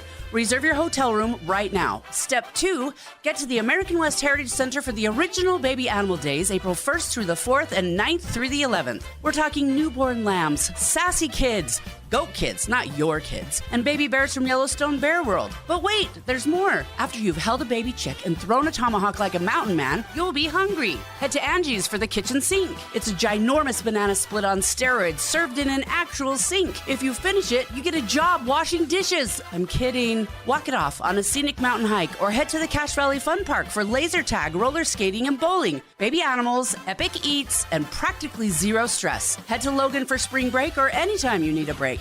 Plan your vacay at explorelogan.com. explorelogan.com. This is Jeff Stout with Fink and McGregor, Mortgages Made Simple. Let's talk conventional versus FHA loans. Both offer cash-out refinances up to 80% loan-to-value or LTV, so which is best for you? It's kind of like Uber and Lyft. I always compare the two before booking a ride. Conventional loans don't have mortgage insurance under 80% LTV. However, the rates and costs get higher with lower credit scores, cash out, and high LTVs. FHA loans always have mortgage insurance, but the rates are lower, they don't penalize you for cash out and high LTV loans, and they allow for higher debt-to-income ratios. FHA often results in lower payment even with mortgage insurance. We can analyze your situation within minutes. Call us today. Fink and McGregor, Mortgages Made Simple, 801-264-9494. That's 264-9494. Or on the web at finkmcgregor.com. NMLS 289115. If you're struggling with your mortgage, there's a free government program that offers expert one-on-one advice about your mortgage options. Call 1-888-995-HOPE or visit makinghomeaffordable.gov. Brought to you by the U.S. Treasury, HUD, and the Ad Council. Every day here in Utah, people turn to KSL News Radio for one simple reason: trust. Trust for our reporters, hosts, our coverage, and trust in the businesses heard right here. I've met so many of our listeners over the years, and they'll tell you KSL is part of their daily routine, in the car, at work, at home. And when they hear your business here, it carries the weight of that trust. It isn't just another ad. It's a recommendation coming from a reliable source. When you advertise on KSL News Radio, you reach a loyal, highly engaged audience who listens intentionally. They show up for breaking news, accurate information, and meaningful conversations. And because of that connection, they respond. And when you pair our on-air credibility with digital tools like display advertising, social media, streaming audio, search, geo-targeting, and retargeting, you get a full funnel strategy that works and reaches the right people at the right time. Get marketing that truly moves the needle. Partner with the voice Utah trusts. KSL. Learn more at kslnewsradio.com/advertise. You were listening to Midday. I'm Maria Shilaos. Travel trouble on the roads and in the skies all continuing today. Airports around the country seeing roughly just over 1,000 cancellations and nearly 4,500 delays, thanks not only to TSA agent shortages, but also due to wild weather. News Nation's Xavier Walton is at the Dallas-Fort Worth Airport with more. Millions of Americans still bracing for yet another turbulent travel day. You got the spring break surge, you got this weather, and then also the shutdown stickouts from TSA with that staffing shortage as well. And airlines too, I didn't even mention this, they're playing catch up from yesterday because it was such a bad day traveling. More snow expected today from North and South Dakota to Ohio. Partial government shutdown now in its 5th week. That's not helping smooth anything over. Here in Texas, though, that's where we're at. TSA lines in Austin literally out the door. Airport officials say they do expect things to get better compared to yesterday where things were literally snaking into the parking lot. Department of Homeland Security says more than 300 TSA agents have quit since the partial shutdown started last month. Today we're learning about 10% of TSA officers didn't show up to work on Sunday, so that's why those lines were extremely long after roughly 50,000 employees received $0 on their paycheck on Friday. The acting TSA deputy administrator describing to News Nation what it's been like for officers working pretty much for free for the second time in 4 months. They are hurting, but the overwhelming majority of these individuals are showing up day in, day out, still without earning a paycheck. And so we're extremely proud of them. So it doesn't appear that Congress is any closer to funding a DHS funding bill. Just listen to this conversation between Texas Republican Senator John Cornyn and Texas Democratic Representative Greg Casar. This is outside of Austin's airport, just in the parking lot. Take a listen to this back and forth. Senator, I was hoping that we Why did you tell your Democrats to vote to pay these poor Let's people? do it. Let's do it. No, Why don't you do it. No, we don't have to. You don't have to yell at me. You don't have to yell at me. Let's go. Let's talk for a second, Senator. No, there's a bipartisan bill to fund just the TSA. Can we do that together? Not acceptable. Instead of bringing people burgers, he should bring them their paychecks. So you have thousands of TSA agents going without a paycheck, and then you have that beef there at Austin's airport between politicians. Still, hundreds of flights already canceled today, as we mentioned. Weather not getting any better, and the staffing shortage is problematic as well. As you mentioned, it is like the trifecta for a perfect storm when it comes to travel troubles.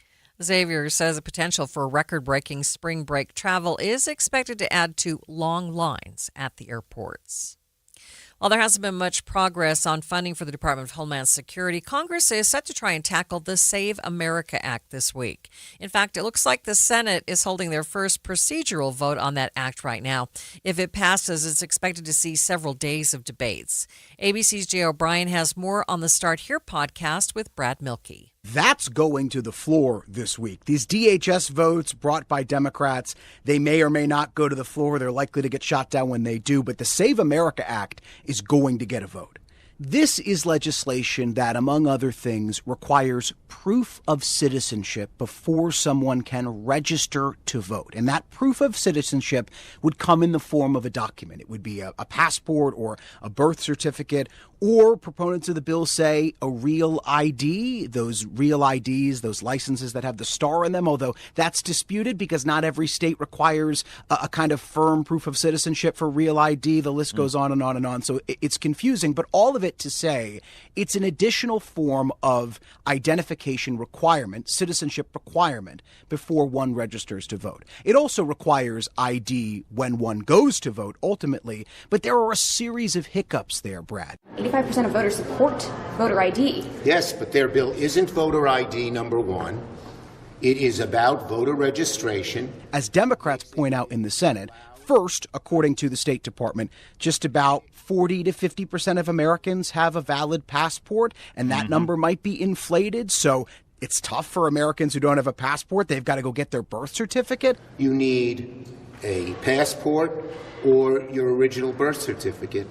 If you have a new name, you're a woman, you changed your name, no good. Democrats also point out that women who changed their names when they were married would have to provide additional documentation beyond the birth certificate. Oh, because now your birth certificate doesn't even help you. Yeah, exactly right. I mean, there is a real concern that this could effectively disenfranchise tens of millions of Americans, particularly lower income Americans who don't have those documents, perhaps don't have the time in their busy schedules to go get those documents and get them through various systems.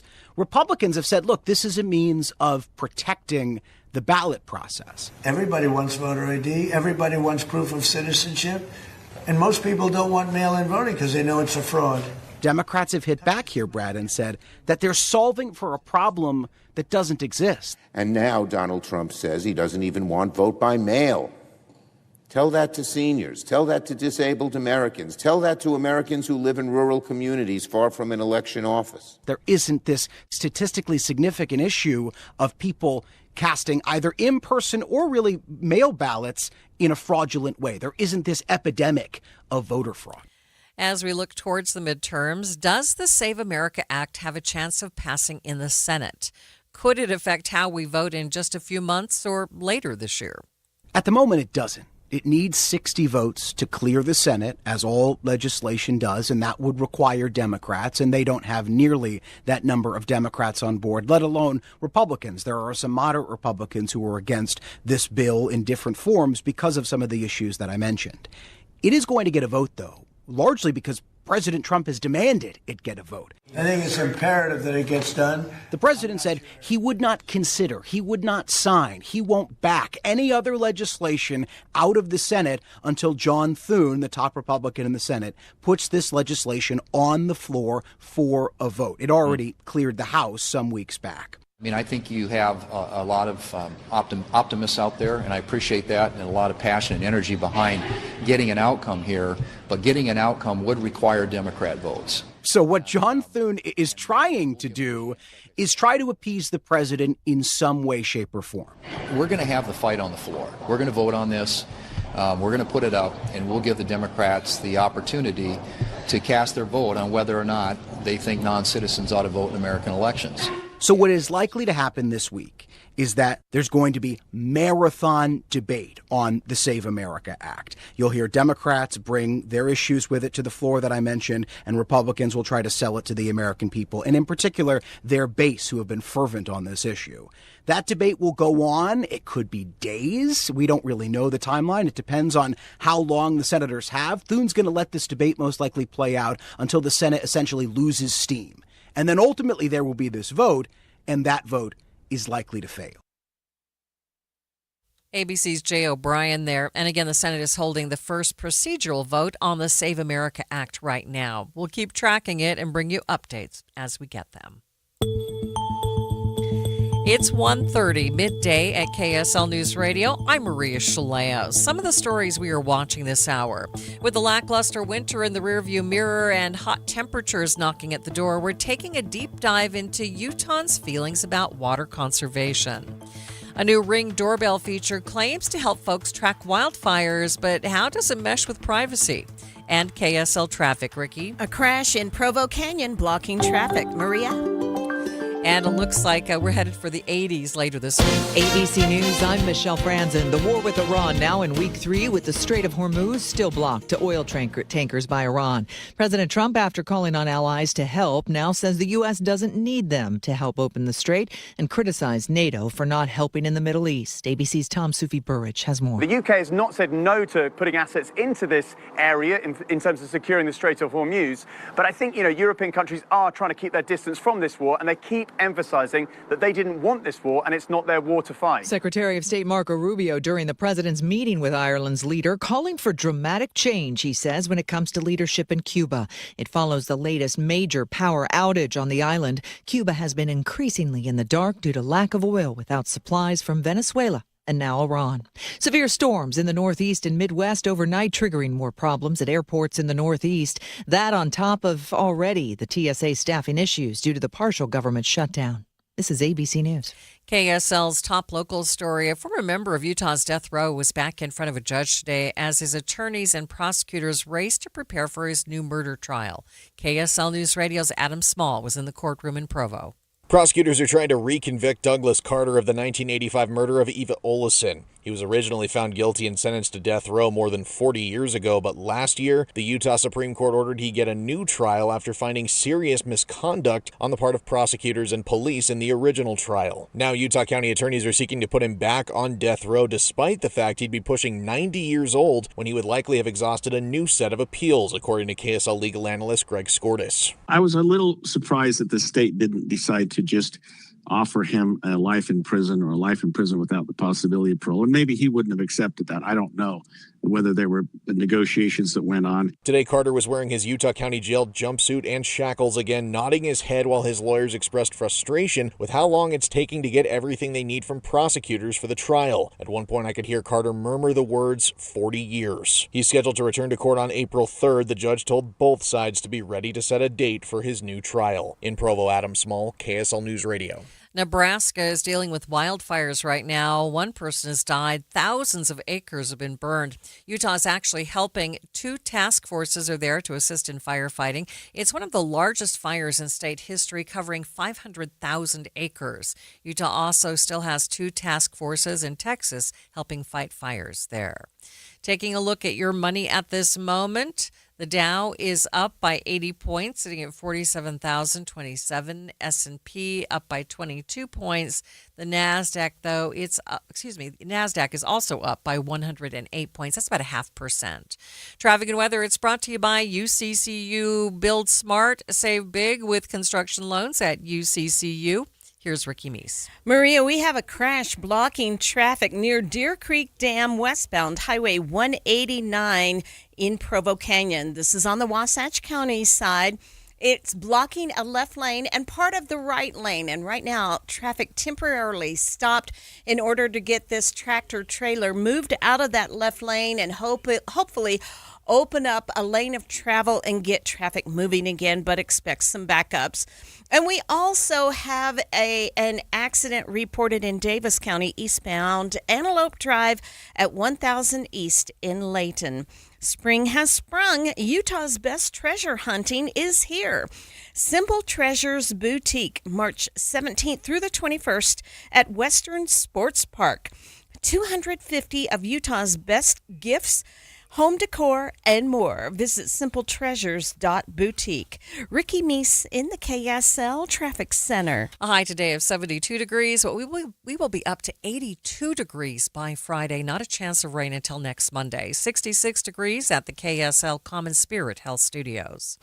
The sources where we get our news matters. When you listen to Utah's Morning News, we want you to feel the stories are important to you and trustworthy. This is Amanda Dixon. And I'm Andy Farnsworth. Join us weekday mornings on KSL News Radio. If you owe back taxes, listen carefully to rule number 1. Never go up against the IRS alone. They're cracking down, freezing bank accounts, garnishing paychecks, canceling passports. Even your home or business could be at risk. But here's what they don't tell you. The IRS has powerful tax relief programs that could save you thousands if you qualify. That's why smart people call Optima Tax Relief, America's #1 tax resolution firm. Nobody knows these programs like the experts at Optima. Their team of tax attorneys and licensed professionals have resolved over $2 billion in tax debt for people just like you. The IRS is not stopping, so don't wait and don't take them on alone. For tax help you need, for tax help you can trust, call Optima today for a free consultation. Call 800-343-6460.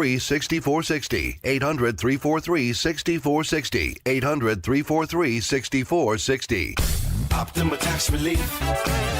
Some restrictions apply. For complete details, please visit OptimaTaxRelief.com. Cashback is not available on gas in New Jersey and Wisconsin. Couponing. Wow, you didn't strike me as the coupon type. Just trying to stay ahead of inflation. Gas, groceries, everything. It's all more expensive. I need to save wherever I can. Have you tried Upside yet? Upside? What's that? It's a free app that I use that pays cash back for every gallon of gas I buy. You've got to buy gas to get around anyway. Might as well get paid for it. Come on, does that really add up to anything? I've already made around $200. The extra cash helped pay down my bills, and I even had a little extra left to treat myself. And the Upside app is free? Totally free, and the cash back is real. You can transfer the cash right to your bank account. I'm downloading Upside right now. Download the free Upside app now to earn cash back every time you buy gas. Use promo code ENJOY to get an extra 25 cents per gallon on your first tank. You can cash out anytime right to your bank, to PayPal, or a gift card for Amazon and other brands. Just download the free Upside app and use promo code ENJOY for a 25 cents per gallon bonus on your first tank. That's code ENJOY for a 25 cents per gallon bonus. You were listening to Midday. I'm Maria Shilaos. While Utahns are concerned about the drought, what they're willing to do to conserve water is another story. A Deseret News Hinckley Institute of Politics poll shows Utahns are getting the message about the need to conserve water, but they want more incentives to do so. Director of the Hinckley Institute of Politics, Jason Perry, tells me the results are interesting. Well, it's very interesting. When you talk about water in the state of Utah, the very good news about this is that 81% of Utahns are concerned about the Great Salt Lake. The messaging about being concerned is definitely there. It's what you do next, which is the very revealing thing that is part of the survey. Which is what? Well, it's where it really breaks down. I'm concerned, but what should we do about it? Utahns are very worried about the Great Salt Lake, but the breakdown really is, what are they willing to do about it? And we asked that question about what Utahns would like to do. And it's interesting, as Utahns want to be incentivized to conserve water, but not told what to do. And that's the very interesting thing. 58% of Utahns would like some kind of incentive, some kind of program. Incentives over punishment. That is where Utahns are right now. So how would you say this has changed over the last few years? It sounds like the message is getting out that we need to do something to conserve water. Well, that definitely has happened. What's interesting is we have been polling with the Deseret News for several years, and the reality is the amount of concern has stayed relatively high. It was an 80% back in 2022. So people have been concerned for a very long time, but how that translates into some action is really what's very interesting right now is many Utahns feel like they are doing something. When we ask what they're doing, it's things like 59% of Utahns say they're watering their lawn a little less. Many people feel like they're doing something, but the really big question really is how do you translate that concern into some kind of action that really does have some kind of big impact on the water levels? Okay, you mentioned that Utahns don't want to be told what to do. So does that mean that it's no longer kind of a winning message for political candidates to be kind of, being on this water conservation bandwagon? Yeah, well, it's politically safe at a very high level when you're talking about conservation generally. But where it starts to get a little more tricky is at the behavioral level. What do you do? Do you let people kind of make their own decisions based on some incentives, or do you start getting to something that is a little more direct in what they shall do? And that is where it becomes more complicated politically. Yeah, we do have some water saving kind of programs, the water savers programs. You mentioned they want incentives, but it sounds like they may not know exactly where to find those incentives. Well, so they don't know where to find them necessarily or what those are. And a lot of these questions come to things like what you're doing in the home, for example. And this is part of our poll. 44% of Utahns say I take shorter showers. 23% say they flush the toilet a little less frequently, or I wash my car a little less frequently. A lot of those things inside the home, people feel like they are conserving, but it's really the things outside the home that are having the biggest impact. And the question for political leaders and the people who are pushing policies is what kind of incentive programs, the voluntary programs, what can they do to make people take care of these water issues outside of the home? And that's where it really kind of becomes more tricky politically, but it's clear in the state of Utah, we're going to have to get there. Right. It looks like we are going to have some sort of restrictions this year. What do you hope, or what's your advice to these different water companies and politicians when it comes to implementing restrictions right now? Well, I'm going to start on the first side. Utahns clearly are on the side of they prefer incentives. So if there are ways to incentivize the population to conserve water, explore those fully. That seems to be the political answer and also what Utahns really want. So if there are incentive programs, rebate programs, they need to be very clear. They need to be well publicized and well used. That's part one, at least based on what Utahns say they want right now. And if we do not get the impact that is needed, the next thing is how do you find some policy directives that get people to make those changes? Utahns don't want to check into that solution first, but absent some kind of program that gets people to voluntarily change some of their behavior, politicians are going to have to look at what they can do in the very near future, probably. Jason Perry is the director of the Hinckley Institute of Politics at the University of Utah. How were water conservation experts reacting to the polling? Midday's Andy Cupp spoke with Shelby Cooley, water conservation manager with the Utah Division of Water Resources, and she says she's happy to see the poll, which shows a lot of Utahns value, at least in some form, water conservation. I thought it was a great poll, and just overall really happy to see that Utahns are aware, engaged, and willing to take action. I know that small changes by large groups of people can really add up. And as far as conservation and just the attitude towards conservation, I would say that in my career, I have seen an increase in people caring more and just being more aware. I think it's hard to ignore when you look outside and see our beautiful weather, in March, that I think people are noticing, and that we are seeing an increase overall in people caring and taking action. I hope that continues to grow. Okay, we don't mean to sound like a broken record here. We know we've talked about the drought and water conservation for years now.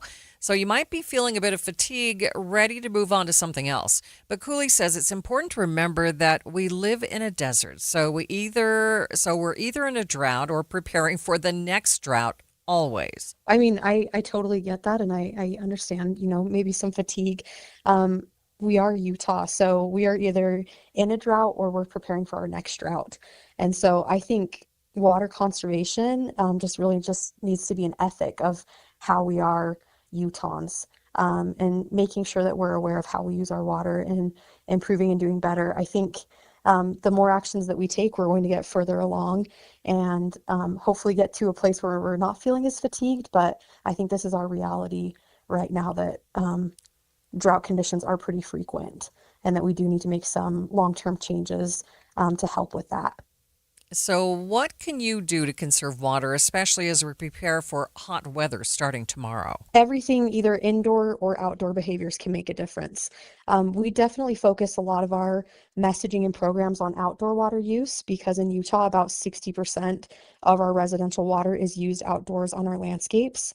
And so that's a big bang for your buck there to conserve, is by focusing on outdoor water use.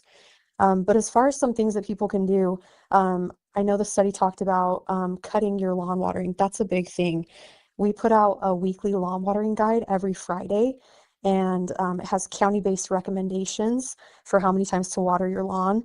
And most places actually should be holding off on watering their lawns until Mother's Day, unless they're Washington County. And I know we do have a forecast that's showing increasing temperatures, even record breaking, but it is still March and our temperatures are expected to be more March-like within a week or so. So a big thing is just making sure you're not overwatering your lawn, big potential to save there. But also prioritizing your trees, your shrubs, your perennials. If they're looking thirsty, we recommend hand watering those or using a bucket to make sure you're taking care of your landscape. Also, testing your soil moisture is a great way to see how your lawn is doing. So you can just take a screwdriver and use it to probe your lawn. And if it goes into the soil easily, that indicates that there's sufficient moisture. So a great way to just see how your lawn's doing. And then also wanted to share, most Utahns live in an area that can participate in landscape incentive programs.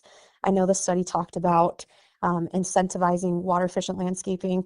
There are programs available for replacing unused areas of grass with plants, drip irrigation, and mulch. And many Utahns can receive up to $3 a square foot for that. Cooley says if you have water restrictions in your area, make sure that you are following them. You can find more information at slowtheflow.org. Midday continues in just 60 seconds. The United States is facing a mental health crisis, but there is hope. At Huntsman Mental Health Foundation, they're transforming how mental health is treated and researched, bringing compassion, innovation, and access to those who need it most. Your donation helps fund life-saving care and cutting-edge research that leads to better treatment for everyone. It's already making a difference. Huntsman Mental Health Foundation has built Utah's first ever mental health crisis care center, open 24/7 to anyone, regardless of ability to pay. They've also recently launched a youth crisis care program at Huntsman Mental Health Institute, giving kids and teens immediate support. And Huntsman Mental Health Foundation is expanding services like therapy, medication management, geriatric care, and treatment-resistant support.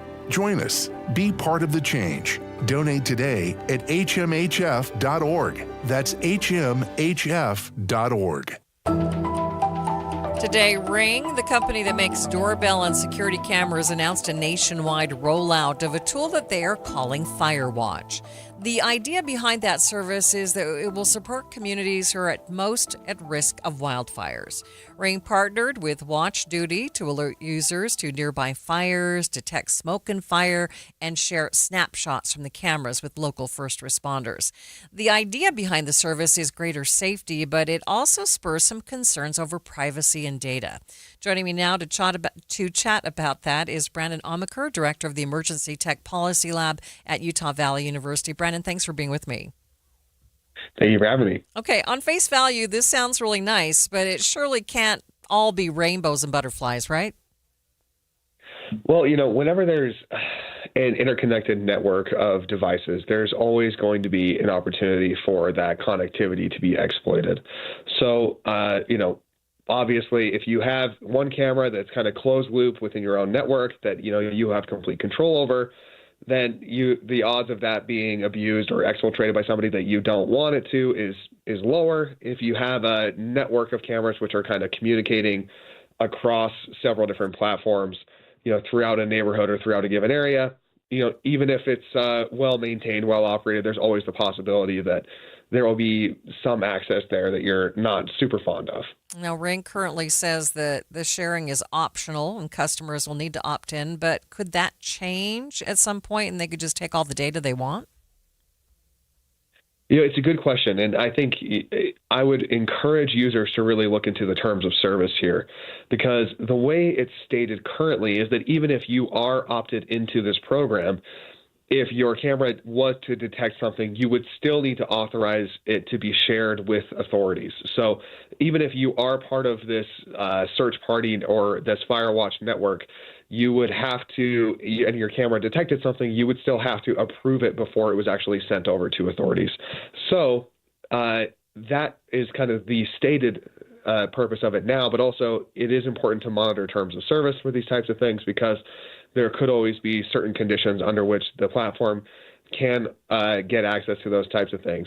Now, it should be stated usually that would require some kind of legal authority to do so. So, kind of a balancing act there. Yeah, so with these kinds of surveillance companies, I mean, how can they use our personal data? Yeah, so I think it's important to kind of define what we're talking about in terms of, data versus like the actual video feed. Really almost every digital product that we're interacting with right now is collecting data on us of some sort, right? It could even be as simple as, okay, well, what are you talking to? What are you connecting to? How long are you connecting to those things? And so, these digital camera companies, they could be collecting data on, just usage, how much you're using it, where they're kind of being deployed in your house, the different internet protocols that are there. And obviously they'll be keeping track of that internally. But then, the separate question is, how are they actually storing and or if they are monitoring the video or audio feeds from these cameras themselves, which if they are doing so without authorization would clearly be illegal. Mm-hmm. So there's got to be some kind of balance between community safety and personal privacy, right? So what does that balance look like for you? Yeah, I think one, it's informed consent for everybody who's using these platforms, right? Making sure that people who are part of this understand the benefits and the drawbacks of kind of the community sharing that they have here, and making the opt-in, opt-out procedure very transparent, very clear in terms of what you're actually agreeing to and what the implications of that could be. I think that's a huge part of it. Is just that, I think we've become so accustomed as a society to scrolling through terms of service or, user license agreements and just scrolling through and hitting accept, because it's not really reasonable for everybody to just read through these really long, onerous documents to really understand absolutely everything that they're agreeing to. However, I think with stuff like this that is this sensitive, a very short, concise, and clear information that allows somebody to really know what they're getting into before they accept or decline whether or not they want to be part of this program is really critical. Brandon, appreciate your time. Thanks so much for being with me. Thank you. Brandon Amaker is the director of the Emergency Tech Policy Lab at Utah Valley University. Well, if you're interested in using this feature, Ring says it's now available in Utah beginning today. Every March 17th, we stop and hope for a little luck of the Irish. After the break, we'll celebrate St. Patrick's Day with a look at Irish dancing.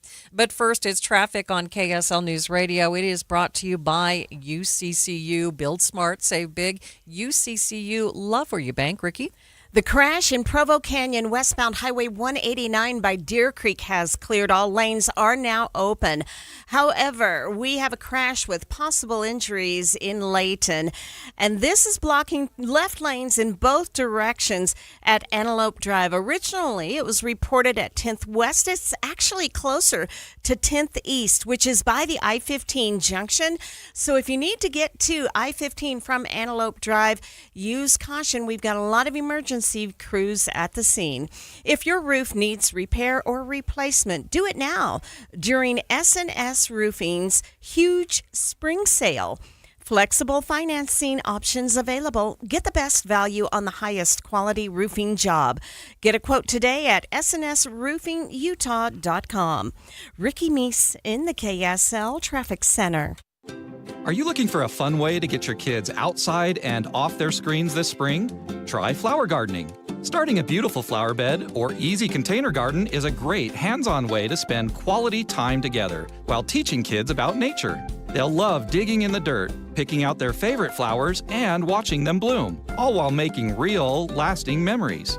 Plus, gardening is a great way to slow down, soak up some sunshine, and enjoy the fresh air as a family.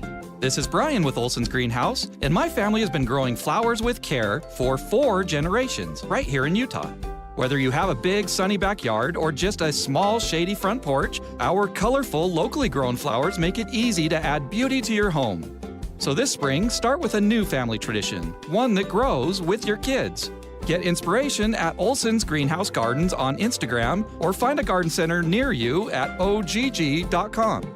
That's ogg.com for Olson's Greenhouse Gardens. Get in the zone, AutoZone. John always listens to his truck. So when his brakes start talking, he goes to AutoZone, where a helpful AutoZoner gets him the right parts. If John has time to put them in, he borrows a kit with Loan-A-Tool. And if he doesn't, he gets a free shop referral. No hassles, just help. Everything you need, nothing you don't. Get in the zone, AutoZone. Deposit required for Loan-A-Tool. Restrictions apply. Why'd I go to the doctor? Working on the farm, my heart kept skipping a beat. I didn't think much of it, but my daughters made me get checked out. Turns out I have atrial fibrillation, which increases the risk of stroke about 5 times. Symptoms like irregular heartbeat, heart racing, chest pain, shortness of breath, fatigue, or lightheadedness can come and go. But if it's AFib, the risk of stroke remains. If you have symptoms, contact a doctor. I'm so glad I did. Visit notimetowait.com. Sponsored by Bristol-Myers Squibb and Pfizer. Sign up for KSL Text Alerts. Get breaking news and traffic updates by texting the word news to 57500. Want access to exclusive contests? Text contest to 57500. Jazz fans, text the word jazz for breaking jazz updates. And Cougar fans, text BYU to 57500 for the latest on the Cougars. Message and data rates may apply. My name is Tom. My name is Cindy. We give to and volunteer with United Way at our community free health clinic. We know our time and money are going to the right places. We don't just wear the shirt. We live it. Give, advocate, volunteer, live United. Go to liveunited.org. Brought to you by United Way and the Ad Council. This is Midday. I'm Maria Shilaos. On this St. Patrick's Day, we're taking a few minutes to stop and look a little closer at Irish culture and heritage.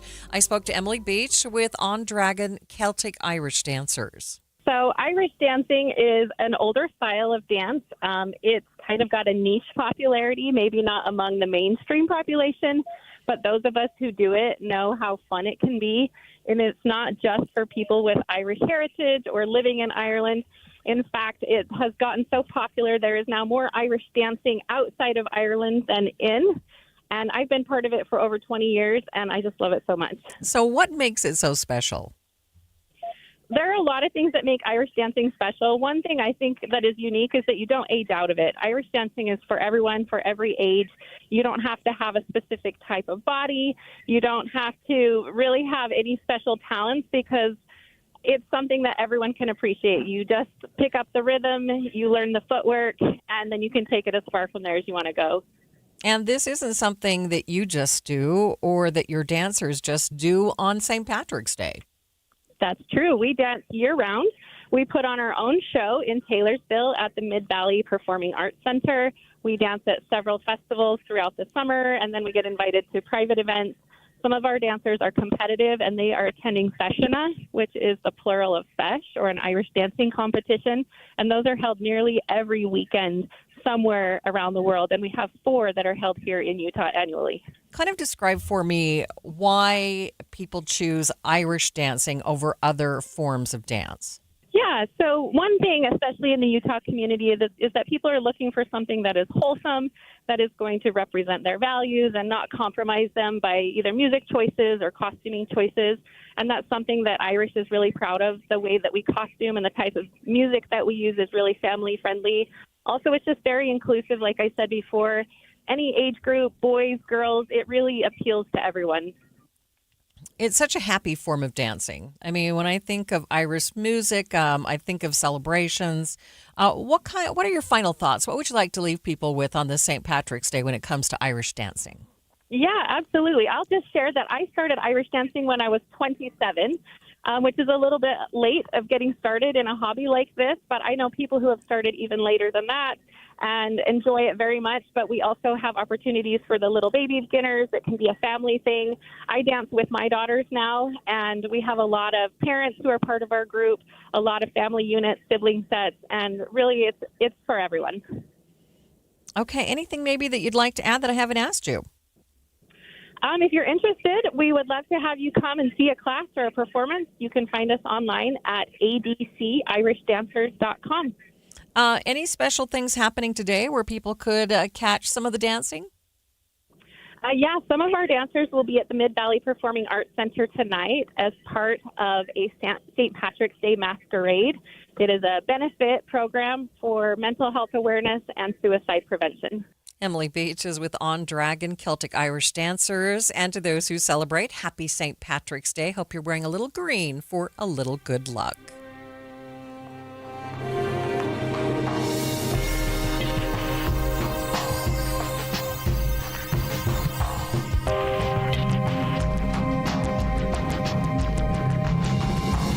KSL FM Midvale. KSL Salt Lake City. From the KSL Common Spirit Health Studios, this is KSL News Radio. Utah's news, traffic, and weather station. Utah's political system kicks into high gear tonight as voters join their neighbors for caucus night. I think it's always good to have a vibrant process because keep in mind that's the principle of representative government. Democrats and Republicans set to pick delegates who will represent them at the state convention. Basically, you talk about politics. You let other people know how you're feeling. You hear from other people how they're feeling. The time is 2 o'clock on Tuesday, March 17th. It's midday. I'm Maria Shilaos. Coming up, you might have some questions on the caucus system, how it works, and why it's still a thing here. We'll get some answers in a few minutes. Also this hour, more and more people finding themselves in romantic relationships with AI. The one common thread across all of them has been loneliness. That they all talk about how modern young adulthood is so isolating. We'll go in depth with the KSL Investigates team. But first, our top stories. Salt Lake County is reminding voters to register with their party ahead of tonight's caucus meetings. KSL News Radio's Cameron Elliott has the story. Some parties are closed, meaning you won't be able to attend the caucus unless you're registered to that party. Salt Lake County Clerk Lanny Chapman says registering with your political affiliation couldn't be simpler. Super simple on my website at slco.vote. There's a link to change your political party affiliation. You can fill out a form online and sign it virtually, and we're able to access that and change your political party affiliation. You don't have to panic if you haven't changed your affiliation. The deadline is not until April 1st. However, Chapman says the earlier you register, the better. Cameron Elliott, KSL News Radio. Our top national story from ABC News. The president's trip to China this month is postponed. ABC News White House correspondent Karen Travers has the latest. President Trump says his trip to China, scheduled for March 31st to April 2nd, will now be postponed about 5 to 6 weeks. The president told reporters the White House is, quote, resetting the meeting, but says he's looking forward to meeting with President Xi. On Monday, Treasury Secretary Scott Bessent and Press Secretary Caroline Leavitt had said if the meeting was rescheduled, it would be due to the president's focus on the war in Iran. But he's continued to travel domestically since the war started, with trips to Florida, Ohio, and Kentucky. Karen Travers, ABC News. The White House. Taking a look at your money at this moment. At the close, the Dow is up by 47 points, sitting at 46,993. S&P up by 16 points. The NASDAQ up by 105 points. Traffic and weather together. It's brought to you by UCCU. Earn 4.24% on savings at uccu.com. Here's Ricky Meese. Salt Lake County freeways all clear, but in Davis County, we have a nasty crash blocking almost all lanes in both directions at Antelope Drive near 10th East, not far from the Burger King. Traffic getting through the area by staying to the far right lane in each direction. The Good Feet store, supporting you with comfort no matter what the day brings.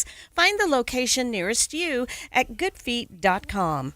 Ricky Meese in the KSL Traffic Center. We are enjoying some pretty pleasant temperatures, but get ready for some hotter temperatures. Today's high 72, but up to 82 degrees by Friday. Right now, 66 degrees at the KSL Common Spirit Health Studios.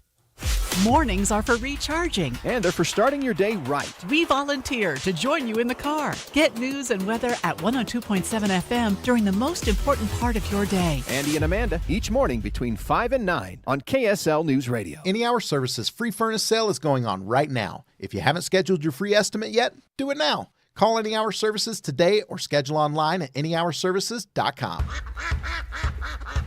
Can you hear it? That's the sound of nature waking up in Box Elder County. Spring has sprung, and the first visitors are already here. From grebes to geese, Bear River Bird Refuge is alive with the sound of thousands of wings. And it's not just the birds who are invited. There's plenty for you to enjoy. Experience the world-class minerals at Crystal Hot Springs. Stand on the spot where the railroads joined and forged the destiny of a nation at Golden Spike National Historic Park. Check out the jaw-dropping murals up and down Tremonton's charming Main Street. The list goes on and on. Hungry? From fine dining to classic comfort food, Box Elder County has something that's sure to hit the spot. In Box Elder County, the air is fresher, the sky is wider, and spring is in full bloom. Come wake up your senses and plan your spring escape at visitboxeldercounty.com. Produced in partnership with the Utah Office of Tourism. Hi, I'm Utah tax attorney Jordan Wilcox. When the IRS invades your life, it's never good news. Keep in mind, it's not just you. I owed roughly $34,000. $61,000. When the IRS first contacted me, I was horrified. When they start hounding you and harassing you and assaulting you. Don't face the IRS alone. With everything in your life at stake, don't trust just anyone. From what I got told was being done in a matter of 2 years, he had done in a matter of like 48 hours. It's a great thing to have the IRS off your back. We have reduced our tax liability by over $42,000. Once I signed on with Jordan, I never talked to the IRS again. It changed our lives. You need someone to fight for you. Visit endtaxworry.com and get relief today. Let's solve your tax problems now. Visit endtaxworry.com. That's endtaxworry.com. Thanks for tuning into Midday. I'm Maria Shilaos. Utah's election season will shift into full gear tonight as Utahns across the state gather with their neighbors and political parties for caucus night. Delegates elected today will help decide which party candidates will be on the primary ballot in June.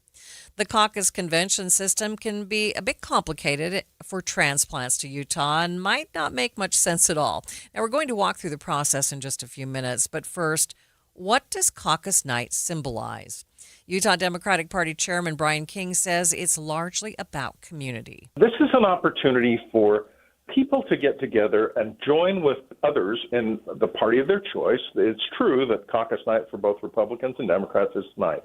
This is the most grassroots, the most neighborly and neighborhood-based activity that you can engage in politically. We do it every other year. We gather as, there are 75 House districts across the state of Utah. Every one of those 75 districts is going to have a caucus night tonight. He and Republican Party Chair Rob Axson joined Inside Sources today. Axson says a similar thing to King. Caucus night is about connection. I think the most important thing to remember is the power of connection. When you get connected with your neighborhood, with your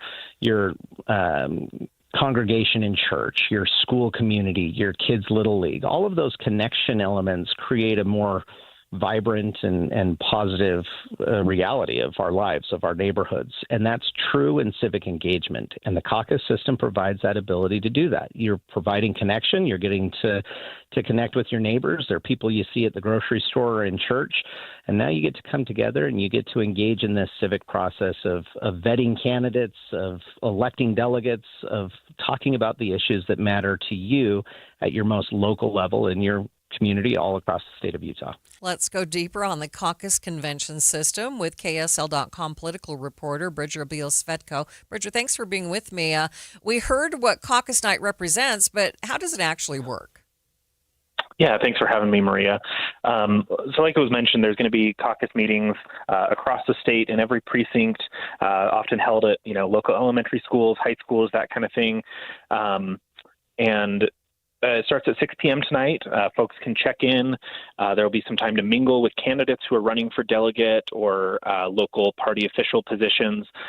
These are all meeting by precinct, so these are going to be your neighbors, people that you probably know a little bit, but you can interact with those who are running.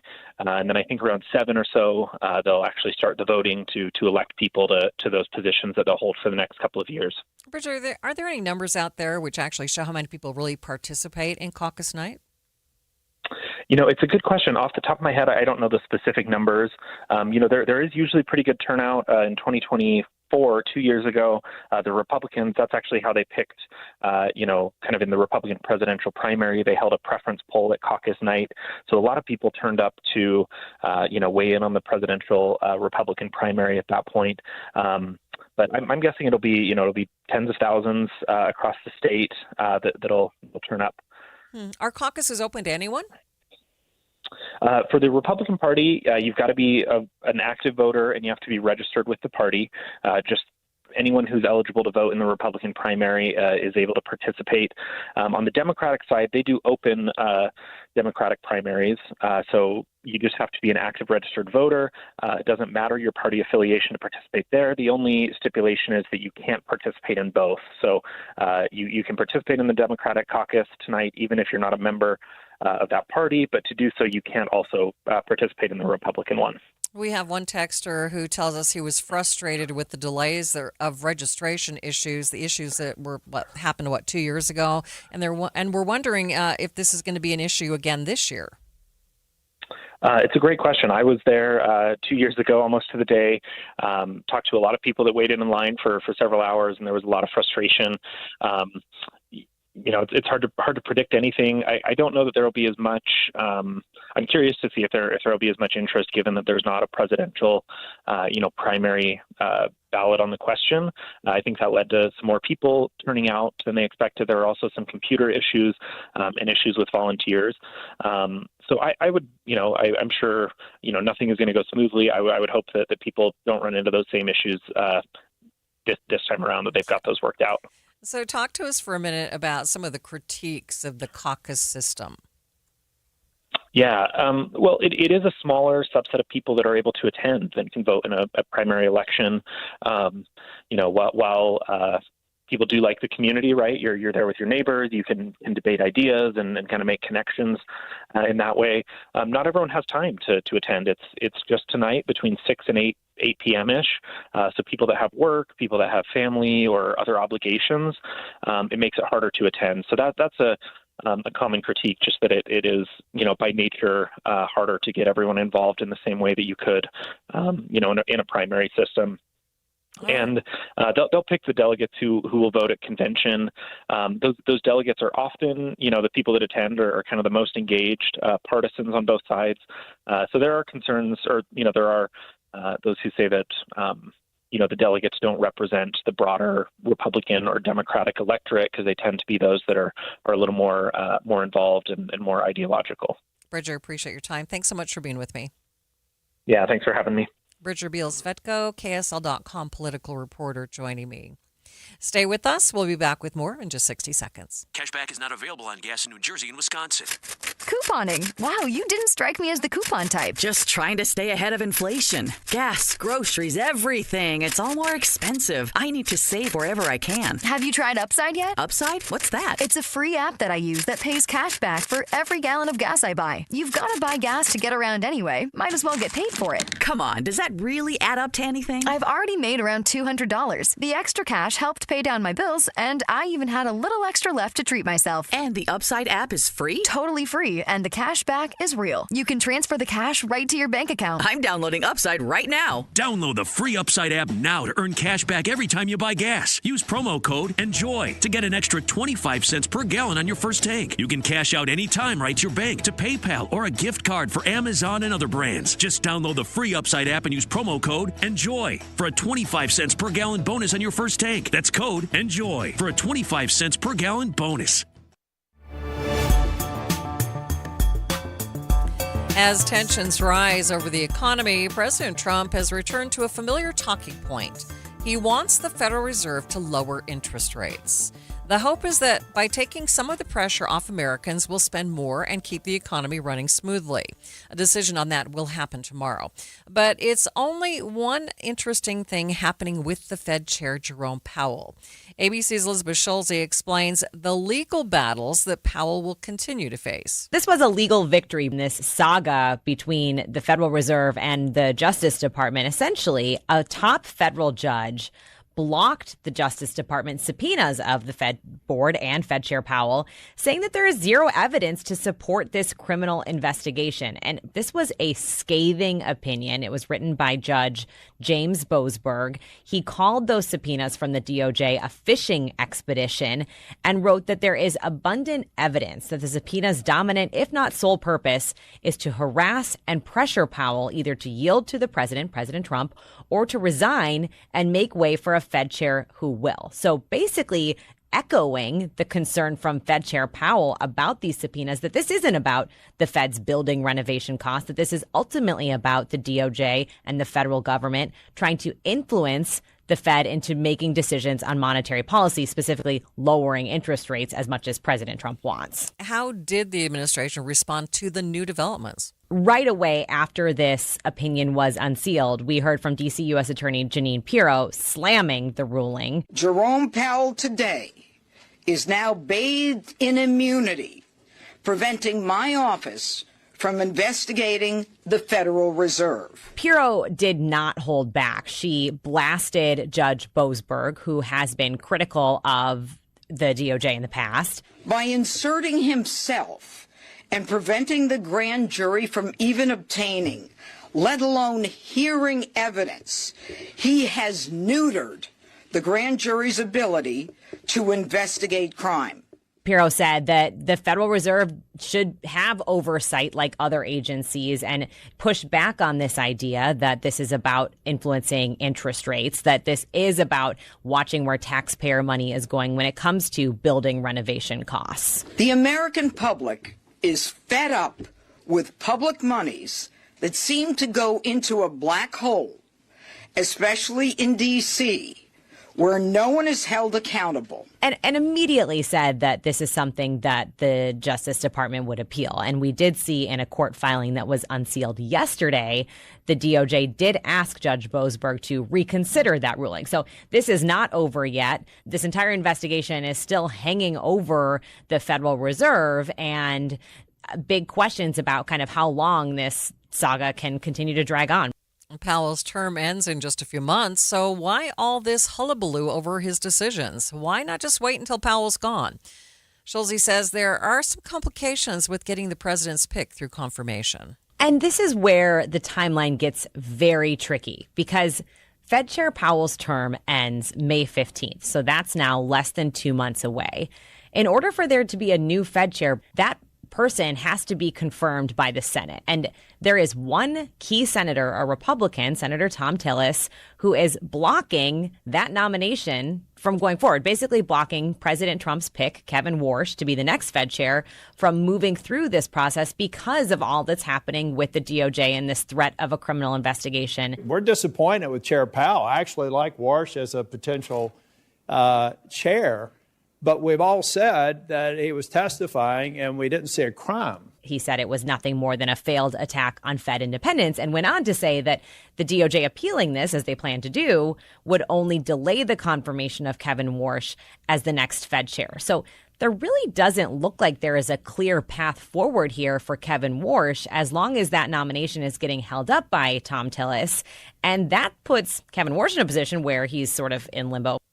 The Federal Reserve will meet tomorrow to discuss another potential rate cut. We should get the news just after noon, and we will bring you the latest on air and online at kslnewsradio.com. A growing trend of people turning to artificial intelligence for connection and intimacy. More on that and what therapists are saying coming up after the break. But first, it's traffic on KSL News Radio. It's brought to you by UCCU. Build smart, save big with construction loans at UCCU. Ricky? The crash on Antelope Drive in Layton has been cleared. All lanes in both directions now open. But now we have a crash westbound 5th South near 1300 East in Salt Lake County, and we do have it blocking left lanes of travel.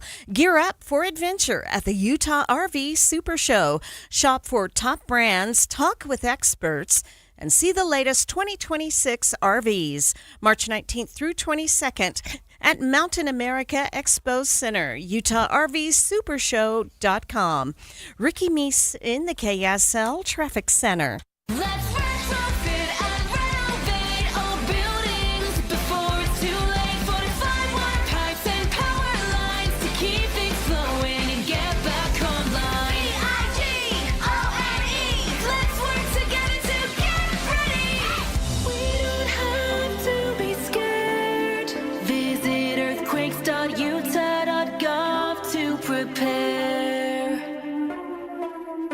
Brought to you by Envision Utah. Are your investments in the right accounts? What's best, traditional or Roth? Are you receiving all available tax deductions? Are you paying as little in tax as you can? These are all questions you can't afford to get wrong. Hi, I'm Jeff Jr., founder of Trajan Wealth, and in many cases, it's not what you make, but it's what you keep that makes the real difference. Trajan Wealth and Trajan Tax work closely together exclusively. No more guessing about whether you should do a Roth conversion, or if maxing out your 401k is really the best option. Our nationally recognized fiduciary advisors and CPA team work in tandem to make sure your tax strategy works with your investment strategy. We'll even do your tax preparation. One team, one strategy. Isn't it time for a second opinion? Call Trajan today, 801-207-9900. That's 801-207-9900. Trajan Wealth, an SEC registered investment advisor. Additional services through Trajan Estate and Trajan Tax. Additional disclosures and accreditation at TrajanWealth.com. Listen, parents, I've seen your search history. How to survive spring break without totally losing my mind. Take a deep breath because I'm about to make this so easy. This is Julie from the Visitors Bureau in Logan. Step 1, reserve your hotel room right now. Step 2, get to the American West Heritage Center for the original Baby Animal Days, April 1st through the 4th and 9th through the 11th. We're talking newborn lambs, sassy kids, goat kids, not your kids, and baby bears from Yellowstone Bear World. But wait, there's more. After you've held a baby chick and thrown a tomahawk like a mountain man, you'll be hungry. Head to Angie's for the kitchen sink. It's a ginormous banana split on steroids served in an actual sink. If you finish it, you get a job washing dishes. I'm kidding. Walk it off on a scenic mountain hike or head to the Cache Valley Fun Park for laser tag, roller skating, and bowling. Baby animals, epic eats, and practically zero stress. Head to Logan for spring break or anytime you need a break.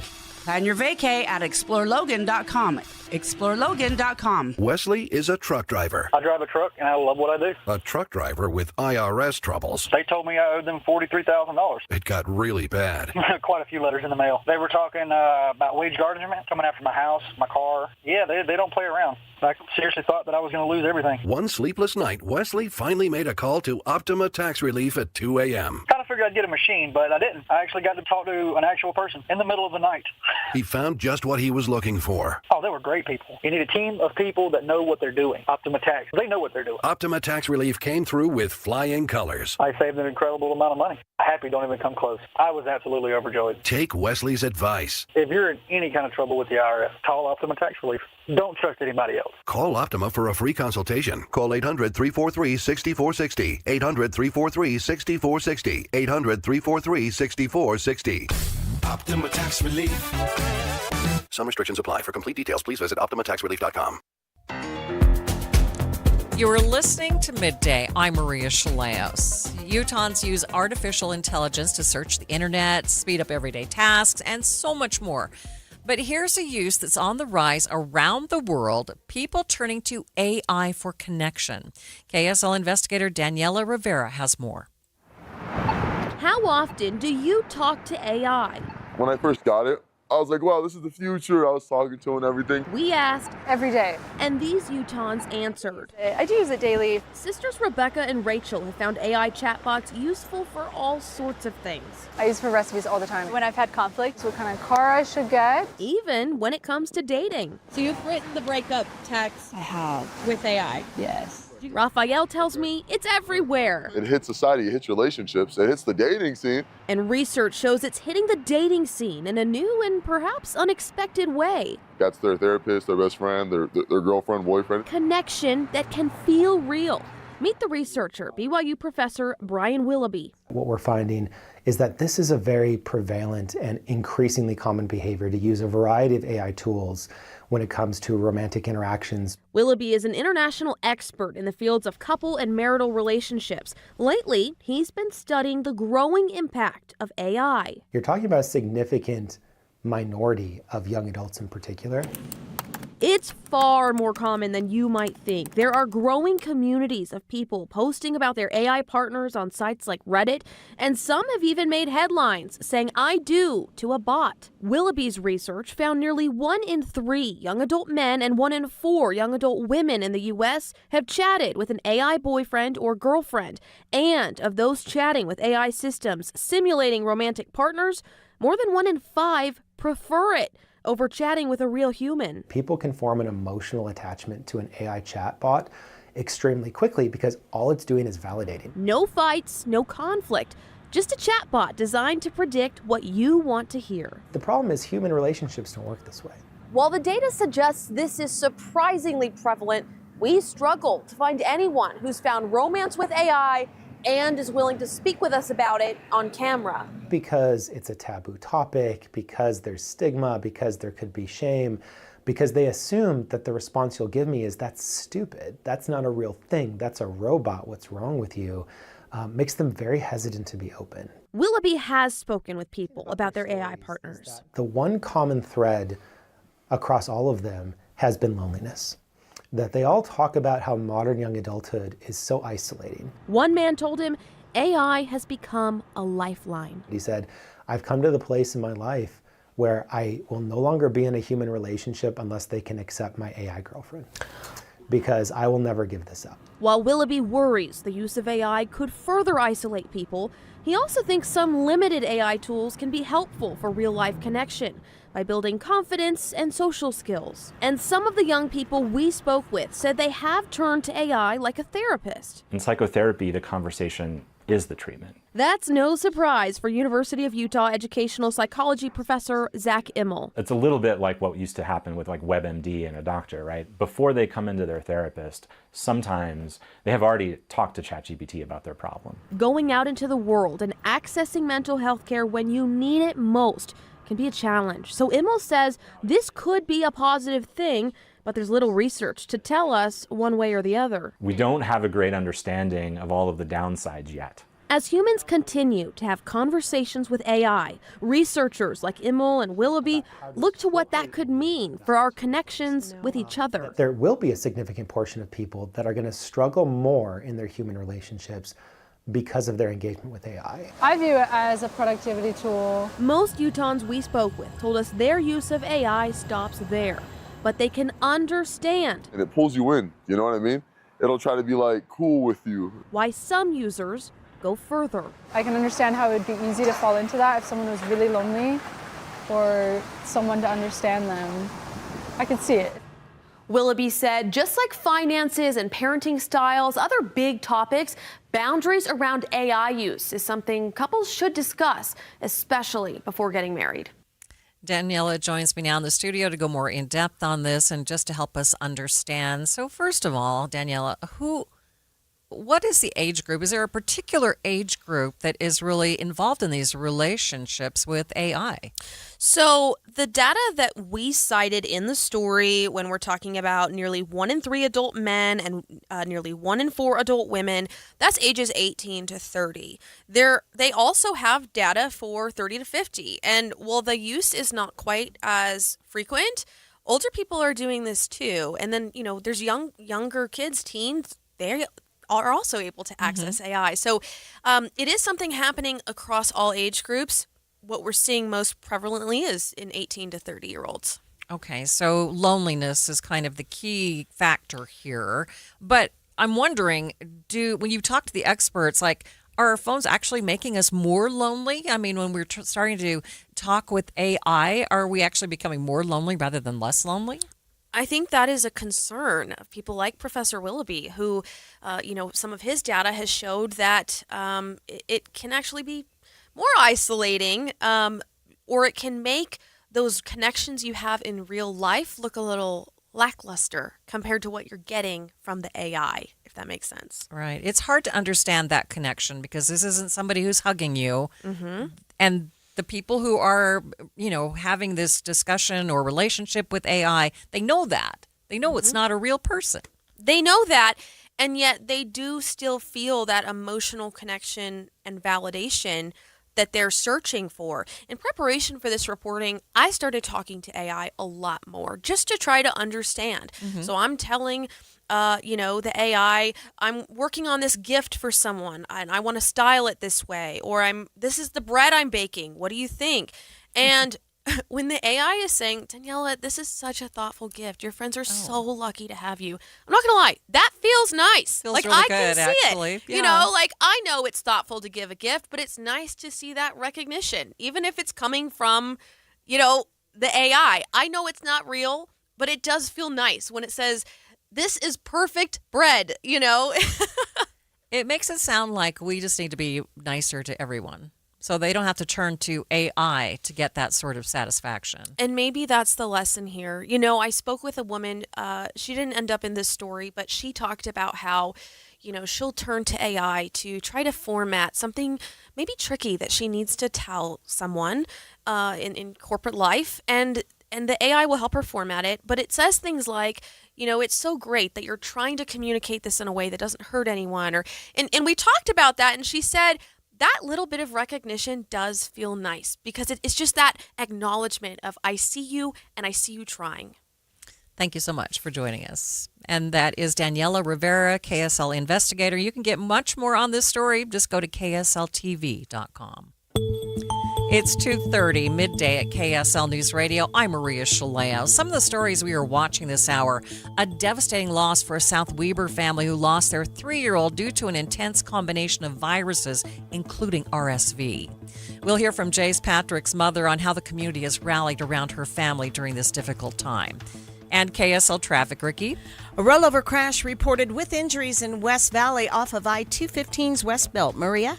After Joe Kent, the head of the National Counterterrorism Center, resigned, citing issues with the Trump administration's war with Iran, President Trump says he's glad Kent is gone and called his policies weak. Kent claimed Iran posed no immediate threat to the U.S. ABC's Pierre Thomas says Kent was just confirmed last summer. He has had some controversy of being accused by critics of being political in that job, which is supposed to be an apolitical position.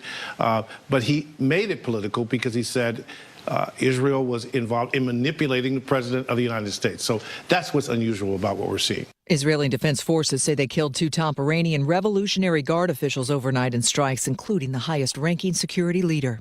Senate lawmakers have started debate on the Save America Act as Republicans push for the new voter ID requirements. Democrats call it voter suppression.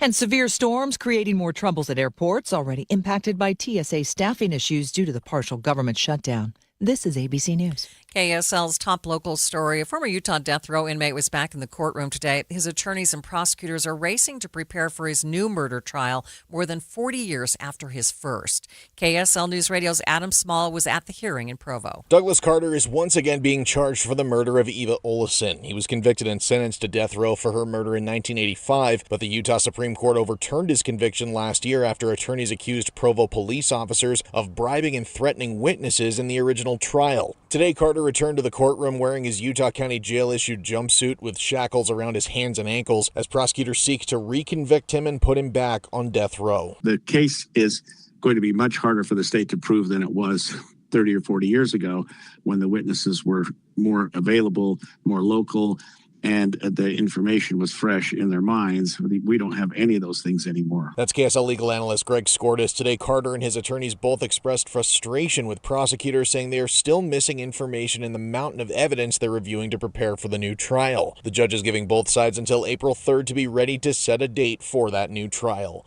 In Provo, Adam Small, KSL News Radio. Other local stories KSL is following. Ring and the Neighbors app are partnering with a nonprofit to provide Utah customers with real-time wildfire alerts.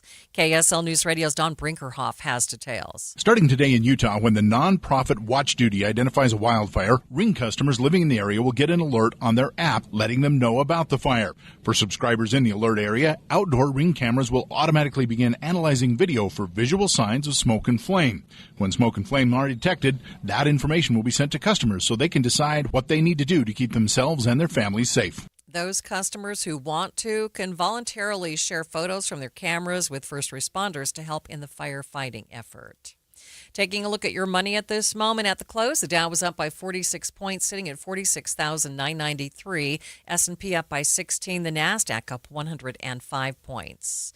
Traffic and weather, it's brought to you by UCCU. Earn 4.24% on savings at uccu.com. Here's Ricky Meese. Medics, a lot of them, have arrived on the scene of a rollover crash in West Valley, northbound I-215's West Belt.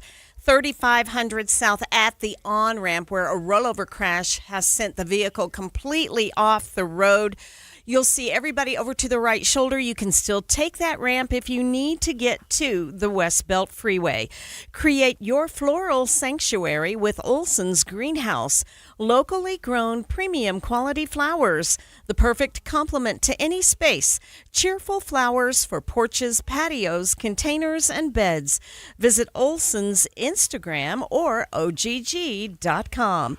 Ricky Meese in the KSL Traffic Center. It's going to feel more like June for the next few days with the temperatures climbing. Today's high 72, but up to 82 degrees by Friday. Not a chance of rain till next Monday.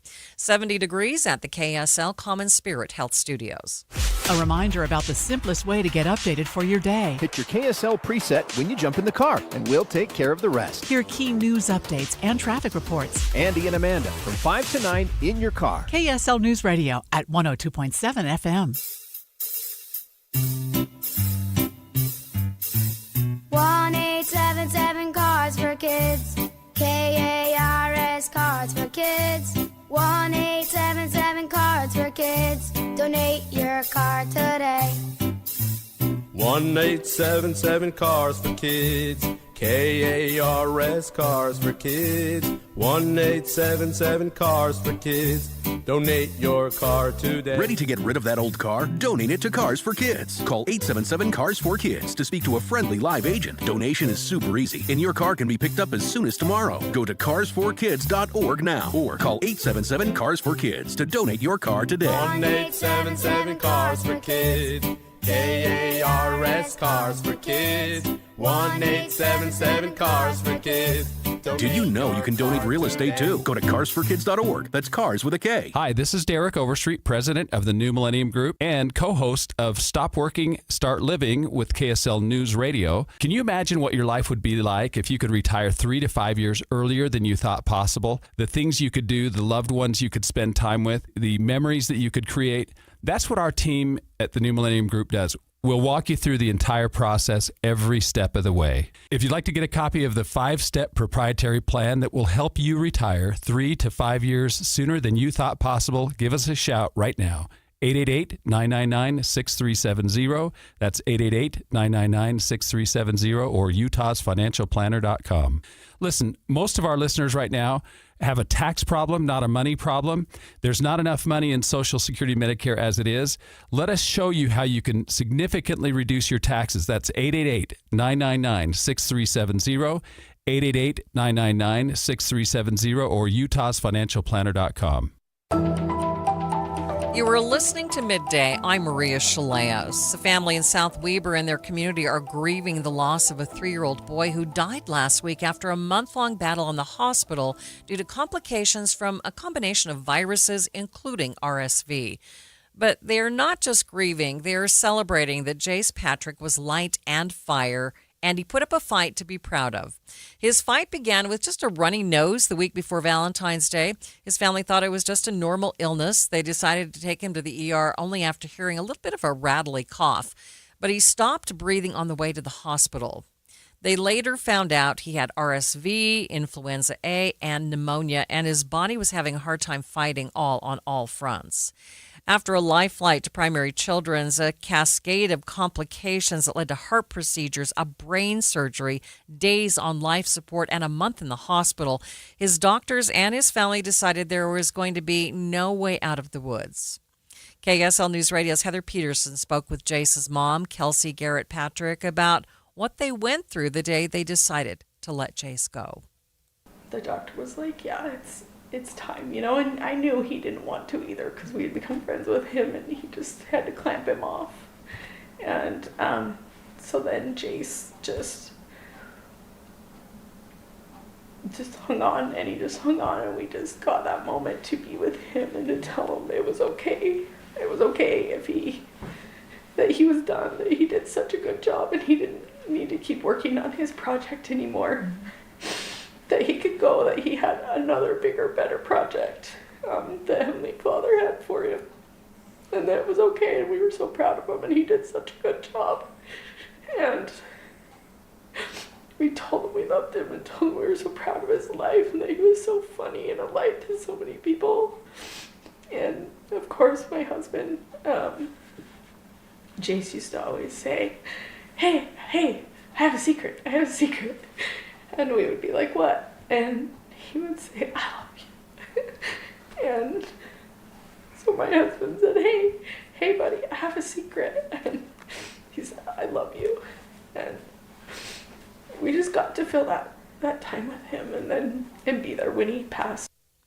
The community has shown up for them in a big way. All the streets around their neighborhood are lined with green ribbons, green for Jace's favorite color. He was going to have a Jace St. Patrick-themed birthday party to celebrate turning 3. Instead, community wrote him notes of love and support on shamrocks while he was in the hospital. Kelsey says between the love from the medical staff, the notes from people online, the meals being brought over from the community, and the support on their GoFundMe for Jace's medical bills, they know that Jace had an impact that will live on.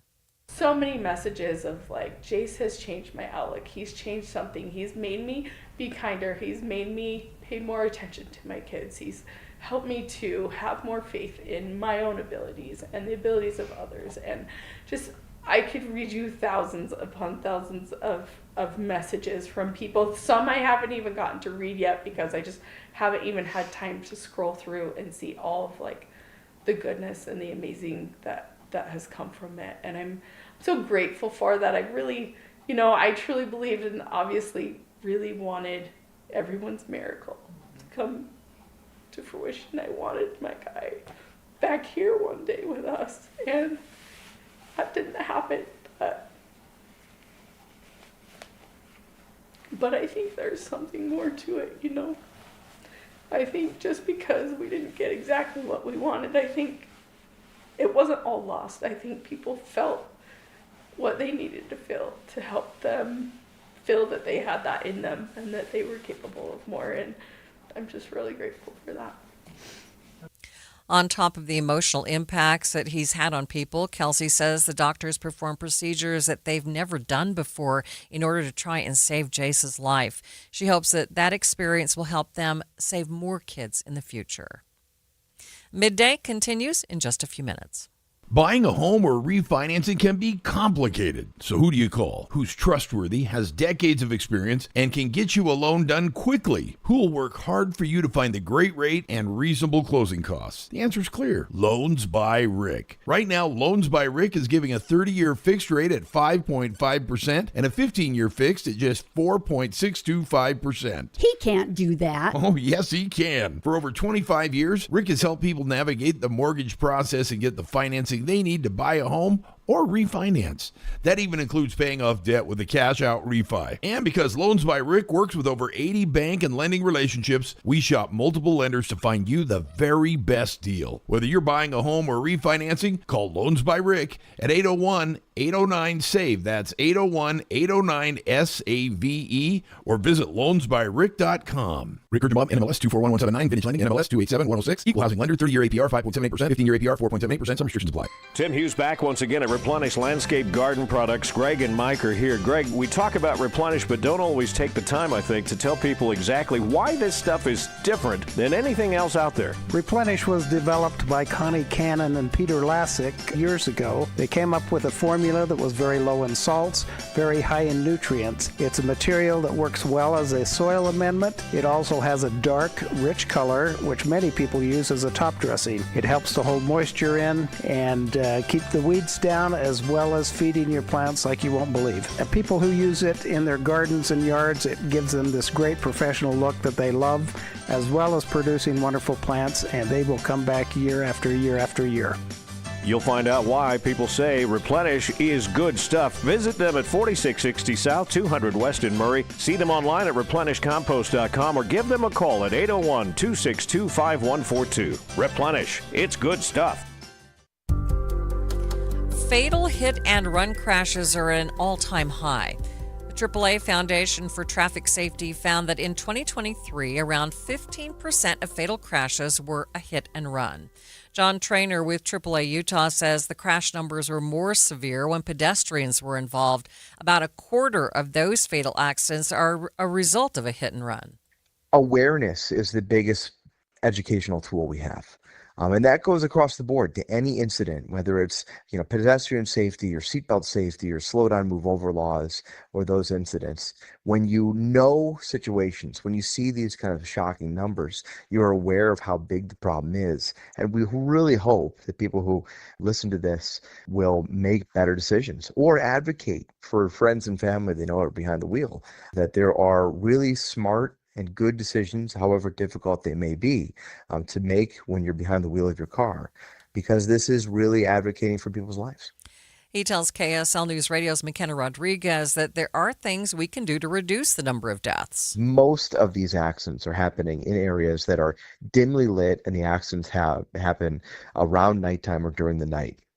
This is an example of why we need infrastructure changes. We really advocate for better lighting, better sidewalks, more pedestrian safe motorways or streets in areas where pedestrians frequent, namely in inner cities where there's a heavy number of pedestrians. Having systems that allow those pedestrians to move with more confidence and move safely is really key. The easiest way to prevent a vehicle from striking a pedestrian is giving that pedestrian a well-lit, safe area to walk, where cars will see them properly to avoid them, or where they have enough distance away from the roadways that they don't have to worry about being hit by a vehicle. The other thing we really advocate for are increased technologies. Haas has a really good alert system, for example, that would inform drivers in an area when an accident has happened around them.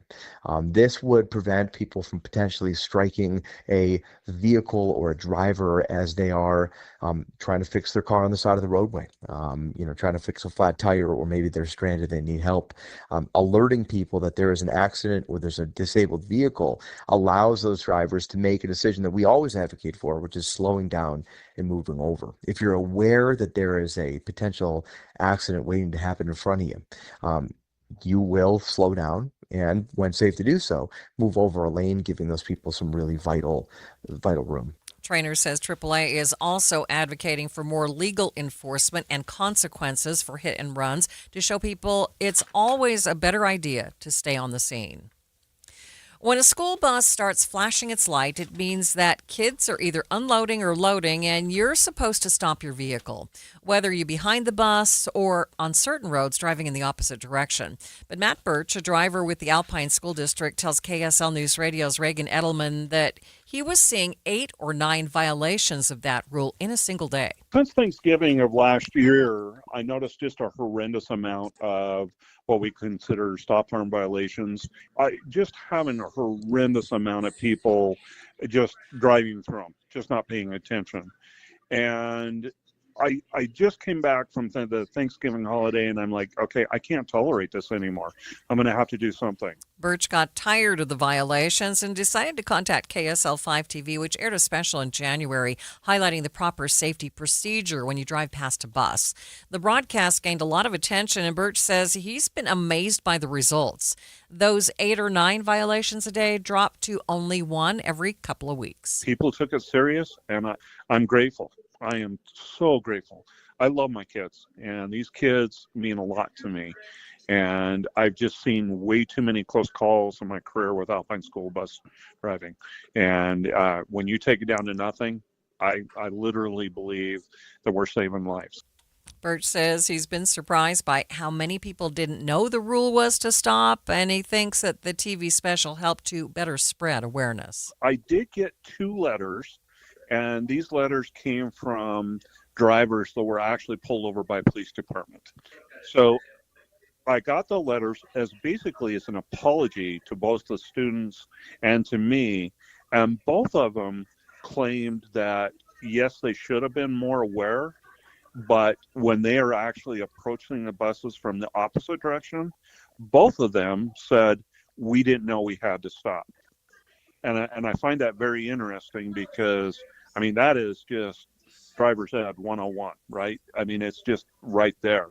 And then also the emails, the texts, law enforcement feedback, it was really a kind of awareness type of thing.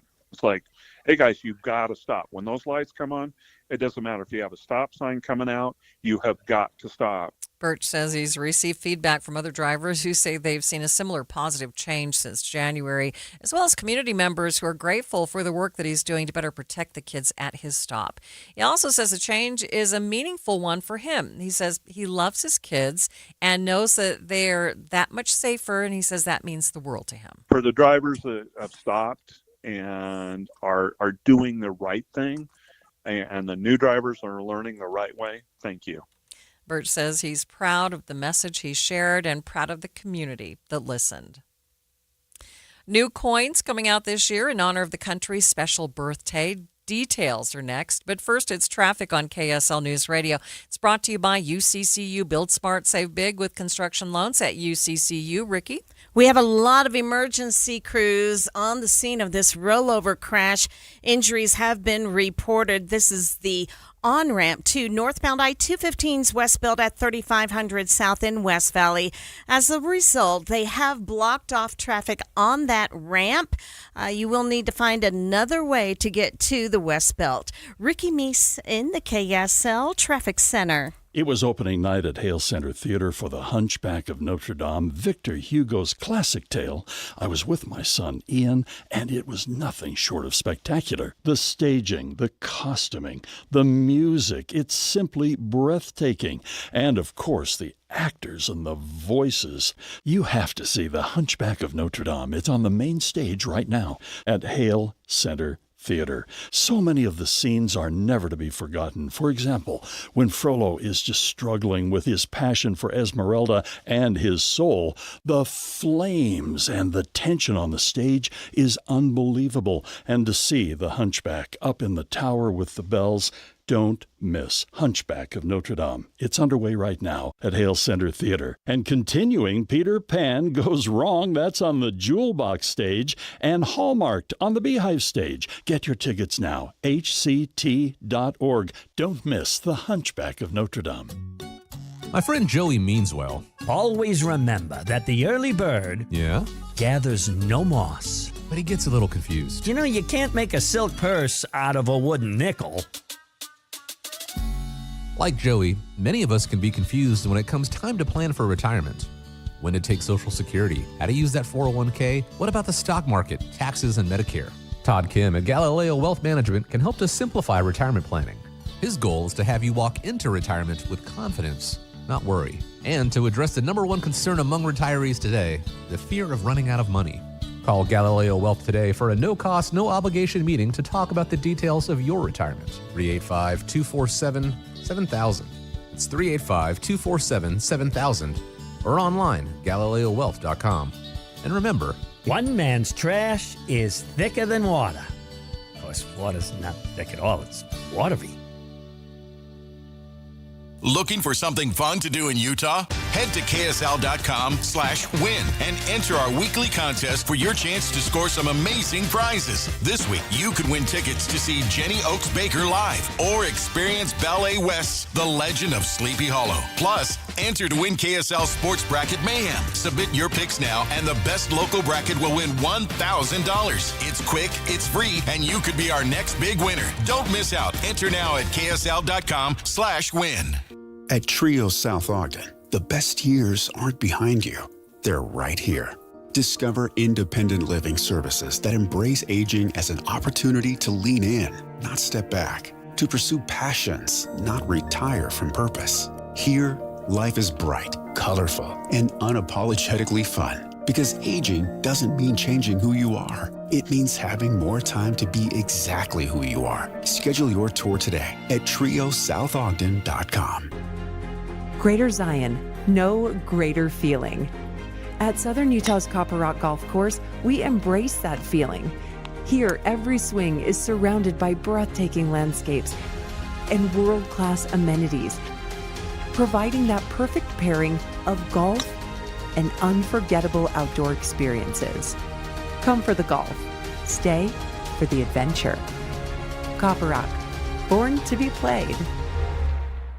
Kitchen and bath transformations start with AMC Building Materials. AMC Building Materials is a large kitchen cabinet and countertop supplier serving both wholesale and retail customers. AMC offers factory direct pricing on all interior remodeling materials, giving you exceptional value without sacrificing quality. Most standard items are available for quick payment and pickup right away. AMC Building Materials provides professional service, free design, and free on-site measurements, along with expert installation by top AMC professionals. From bold kitchen designs to beautiful functional bathrooms, AMC delivers outstanding value with styles you'll love. And best of all, most projects can be completed within just 10 days. Come experience beauty you can see, quality you can feel, and service you can trust. Get directions to the new AMC Building Materials showroom at 3678 South 700 West today and schedule your free estimate. Visit amckitchenslc.org. That's amckitchenslc.org. This is Midday. I'm Maria Shilaos. I bet you didn't know that ant trafficking was a thing. It is, and a couple of men have now been charged with it. Here's ABC's Sherry Preston with more. Zenke Quinn and Charles Mwangi were arrested last week at the airport in Nairobi in possession of 1,948 garden ants stored in specialized tubes. Another 300 ants were stored in toilet tissue rolls. The men, one a Chinese national and the other from Kenya, are accused of paying about $1,000 for 2 batches of the ants, which apparently the men thought they could sell for a profit outside the country. Last year, 2 Belgian teenagers were caught with 5,000 Kenyan ants valued at about $7,700. Sherry Preston, ABC News. Hey, Jeff's here getting ready for his show. Did you know that this was a thing, ant trafficking? No, when you said it, I thought you meant like your mother's sister was being trafficked and trafficking, but this is different. This is different. It's a thing, apparently. I will tell you, in Cambodia, they eat red ants. I saw a bunch of them in the market. You didn't try them? No. Tried a bunch of things, not the red ants. Did anybody in your group try them? No, but Bob did eat a tarantula. First of all, do they skin it first? No. I mean, the hair is on it? Or does it burn off because they cook it? I'm really asking. Right? I don't know. Let's move along. Times change, and Start Here host Brad Milkey is answering facts about special 2026 coins. Last year, the penny went the way of the dodo bird.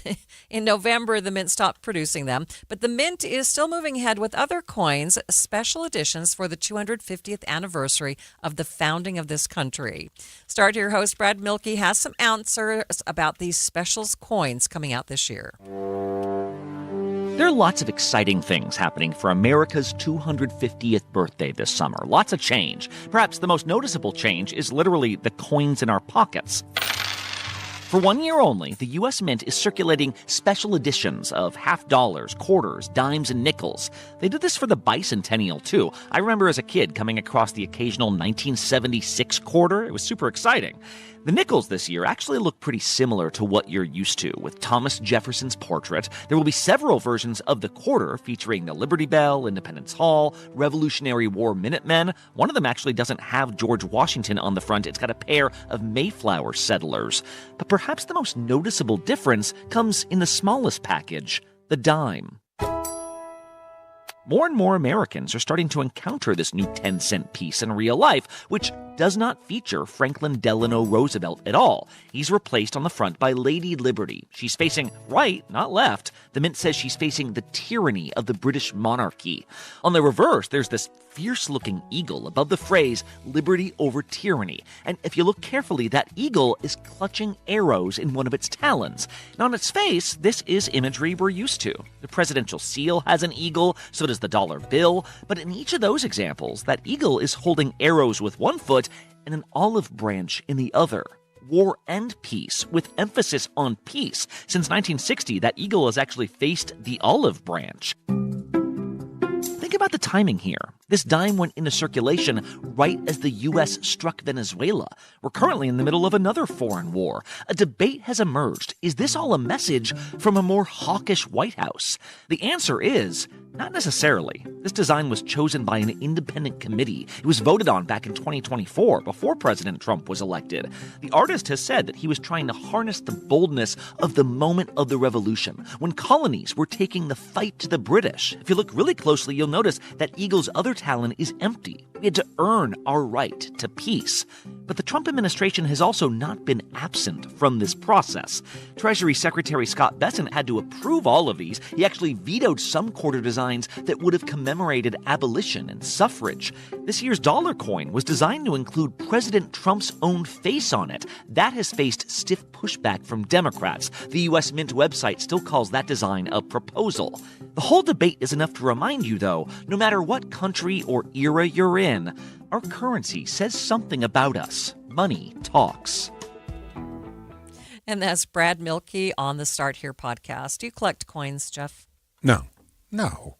You should see my pennies. Do you really collect them? I wasn't collecting them. I just ended up collecting a bunch of them. You have a lot, and some of them are old. And are they worth anything? Some of them are probably worth something if I ever have time to figure out Wait, which ones can are we worth go back what. to something else? During that, you mentioned that you tried the tarantula leg. I did. And it tasted like grilled rope with spices on it. So, not to your approval. No. I mean, you showed me a picture. Those things are chunky. Yeah, my husband ate this huge tarantula. So, was that good eating? No. Well, he said it was, but I disagree. All right, Jeff Kaplan's Afternoon News is next.